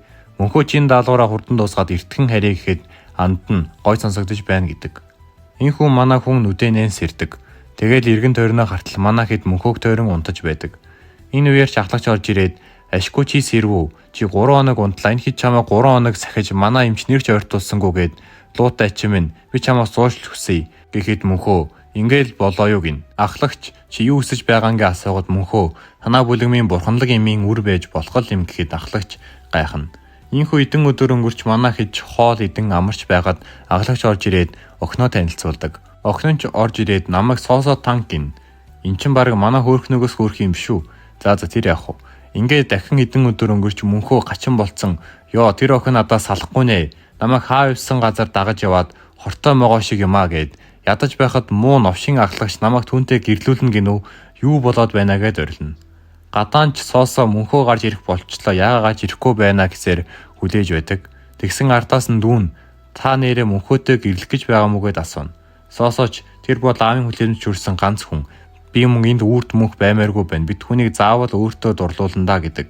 Тэгэл Сосо мөнхөө хайж манай хүн хөөрхий дээвэр дээр нуугдана. Тэгээ Сосог явсны дараа карванаас 2 үр гаргаж ирээд Бурхны үр, сэлмийн мөнхнөөс олсон үр энэ хоёрыг нийлүүлээд овол би өмнөх амьдралын өвчтэй болж чадах болов уу гэж бодож байхад Сосог энд чамайг очлоотой гэд гараад ирдэг. Мөнхөөч босон шууд зүхтан манай хүнч зүхтсаар нэгэн хаалга руу ороход аглагчийн өрөө байдаг. Манай хүн орж ирээд газын зураг тавиад газын зураг дээр танг бүлгэмтэй ойролцоо бүлгнүүдийг тэмдэглэж ямар нэг юм тохиолдолд танаа бүлгэм хэцүү байдалд байна гэхэд ахлагч тэгээд юу гэж гин. Мөнхөө би танд хоол бүлгэмтэй хамтрах хүсэл тавьж байна. Хэрвээ тэгвэл би тэдний араас дайрч танд туслана гэдэг. Ахлагч түүнийг маш зөв юм хэлж байна гэж дотроо бодоход мөнхөө би үүнийг хоол болгон танг бүлгэмийн төлөө хийж байна гэж хэлнэ. Тэгээ ахлагч зөвшөөрч тэгээд бид танаа хамтрагч болоход хариуд нь бид юу өгөх хэрэгтэй юм бэ гэд мөнхөөс асуухад мөнхөө 3 зүйл гээд нэгт гэс сэлмээ гаргаж ирээд бид танаа хүмүүсээр өөрсдийн сэлмээ илгэмээр байна. Хоёрт би танаас нэг техник сурмаар байна гэхэд ахлагч ямар техник гэд асуугаад мөнхөө танаа эмчилгээний техник гэд өмнөх дор сунжаа бодоход манай хүн сайн найзыгаа эмчилж чадаагүйгээс болж алдаж найз нь сүүлийн үгээрээ манай бүлгэмийг хамгаалаарай гэсэн юм байна лээ. Ахлагч зөвшөөрч сүүдийн хүсэлтэд хэлэхэд мөнхөө бид хамтрагчид биш найзууд болно. Ингээд боллоо гэдэг. Энэхүү ахлагч зөвшөөрч хоо бүлгэмдээ нэгддэг. Энэхүү хэдэн өдөр өнгөрч Сосооч мөнхөө хөөсөр байгаад барьж аваад надтай ганц уулзчилтаа хэд мөнхөө би ихнэр авах хүсэлгүй байна гэд илтэл Сосооч битгий удлаа эргээд чи зүгээр хөөхнөө байгаа болохоор тэгж байгаа үстэй гэдэг. Мөнхөө ч юу яриад би гэрлэхгүй хинтээ ч гэд илгээд Сосоо би чамтай заавал гэрлэндэ гэдэг. Тэгсэн энэ үеэр дүүн гарч ирээд ахлагч уулзъягээ дагуулan явна. Ахлагч мөнхөөд бидний амьдралыг эсэргүүцсэн хүмүүс бүлгэнд байна гэхэд мөнхөө тэд нэрийг тулаан дууд хоолын хүчийг үзүүлээгээд хэлнэ. Маргаашинч болоход хүмүүс тулааныг үзэхээр ирсэн байлаа. Тэдний голоос танк бүлгэмд нэгэн хүн гарч ирээд луугийн дайчин гараад ир тулдъя гэд хэлэхэд манай хөөхнөө оронд нь гараад ирдэг. Нөгөө хүн чи тэнийг юм уу луугийн дайчин гэж байхад гэлэхэд мөнхөө чи түүнийг алдвал би чамтай яах вэ үзьгээд хөөхнөөд тулдгаар болно. Тангийн хүн шууд хутгнуудаа шидэж хөөхнөөч асуудалгүй хаана. Тэгсэн тангийн хүн өсрөн хөөхнөлөө ойртож түүнийг тойрон өдөлж бүх талаас нь зүү шиднэ. Манай хөөхнөө цэлмээ эргүүлэн хаахад тангийн хүн дахин нэг зүү асар уртаа шидэж хөөхнөөг ондог. Хөөхнөө зүүг аваад хартал хортой зүү байдаг. Тэгээд тангийн хүн чи ялагдах тодорхой болсон гэд хэлэхэд хөөхнөө шууд түүнлүү дайрахад тангийн хүн анцунаасаа хортутаа гаргаж хөөхнөлөө явуулна. Хөөхнөө шууд цэлмээ далааж буцан хорыг нь явуулахад тангийн хүн дээшээ өсрөн хөөхнөөх адил байдгүй. Тэгсэн хөөхнөө яг доорн дайрахад бэлдээ цэслэж буй эдний 7 өдлгөн цэцгэн дэлбэгээд дайрч тангийн хүнийг зохин унагадаг. Тангийн хүн чи яаж хөдлөөд байна гэд хартал манай хөөхнөөгийн нэг тал нь бүхлээрээ хортож мэдээгээ алдсан байдаг. Тэгэд хөөхнөө сэлмээрээ дахин толгоор нь цохиж ухаан алдууж хөөхнөө ланд ялна. Тэгээд ахлагч руу очин эмчилгээний юм авахд мөнхөө талбар руу зөрөн гарч та нарыг ийм гэж бодсонгүй. Та нарт туслахаар хамтарч байгаад арайчтай эсэргүүцсэн үн яг одоо гарч ирж тулалд гэхэд нэг өвгөн би тулдъя гэд гаргахад мөнхөөч юу вэ өвгөндөө тулдах юм уу гэд хэлнэ.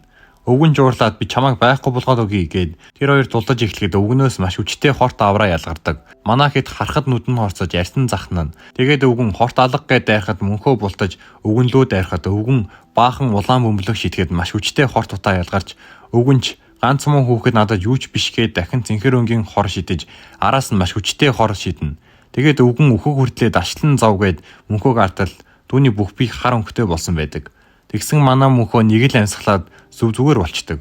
Үзэж байсан хүмүүс шок. Өвгөнч чи юу хийж үгээд асуувад мөнхөө чиний хор хүчтэй л юм. Гэтэ надад нөлөөлөхгүй гэдэг. Манай хүний өмнөх тусламжийнхан найз нь өмнөх амьдралд нь хорноос өөрийгөө хамгаалах аргыг зааж өгсөн юм байна лээ. Энэ нь өөрийн бүх биеэрээ өнөөгээрээ хамгаалж зүүч орох зай үлдээх ёсгүй юм. Тэгэл өвгөнч дахин хороо шитгэхэд манай мөнхөө зүгээр өөдөөс нь алхан явна. Өвгөн сандарч өөрт байгаа бүх хороо шидэж мөнхөөч бүгдийг нь устгаад хорчин үйлчлэхгүйгээд байна гэд хэлнэ. Тэгсэн өвгөн дээшигээ бүх хороо шидэж ардаас нь хутгнуудаа шидэж хорт бороо оруулахад мөнхөө дээшигээ өсрөн сэглэж буй элтний 24 хөдөлгөөн цэцгэн борон уналт гээд бүгдийг нь устгаж давхар өвгөнлөө дайрч өвгөн чүүчиж чадлаггүй ялагдана. Энэ бүгдийг харсан хүмүүс гайхаж хоол бүлгэмийн сүр хүчийг мэдэрч бүгд л сүгдэн манай хэдийг хүлээн зөвшөөрнө. Ийхүү дулаан дуусаж мөнхөө ахлагч хоёр ярилцсан суун. Ахлагч хийсэн бүхэнд чинь баярлаа. Нэрээ манай охин хоол бүлгэмд ормоор байна гэсэн гээд хэлэхэд манай мөнхөө шок. Ахлагч Сосоо чамайг тулдаж байгааг хараад хоолын техникийг сурахаарч идсэн гэд хэлдэг. Мөнхөөч юу яаж охиноо та өөр бүлгэмд өгж байна гэд хэлтэл ахлагч манай охин танг бүлгэмийн эмчилгээний техникийг бүрэн төгс эзэмсэн гэхэд мөнхөө шууд л хоол тавтаа морилгээд хэлдэг. Тэгээ ахлагч мөн би та нарыг арадны бүлгэмийн газар нутаг руу худалдаачнаар оруулж өгөхөөр болсон гэд хэлнэ. Ийхүү манай хэдийн явах цагч болж ахлагч соосоо хоёр тэднийг гаргаж өгнө. Тэгээ соосоо хоол бүлгэмд оруулсанд маш их баярлалаа гэхэд мөнхөө бүлгэмдэр уулзцаая гэд манай хэд араатны бүлгэмийн газар руу явна. Манай хэд худалдаачн дээр ирээд хувцас солиод тэднийг даган явж араатны бүлгэмийн газар нутаг руу ордог. За энэ хүрээцлэж буй элдний эргэн ирэл бивтүүн маань дуслаа. Season 1 та бүхэн таалагдсан гэж найдаа. Хэрвээ Season 2 нь гарах юм бол шууд та бүхэндээ ярьж өгөх болно. За тэгээд лайк болон subscribe дараарай. Дараагийн бичлэгээрээ уулзцаая.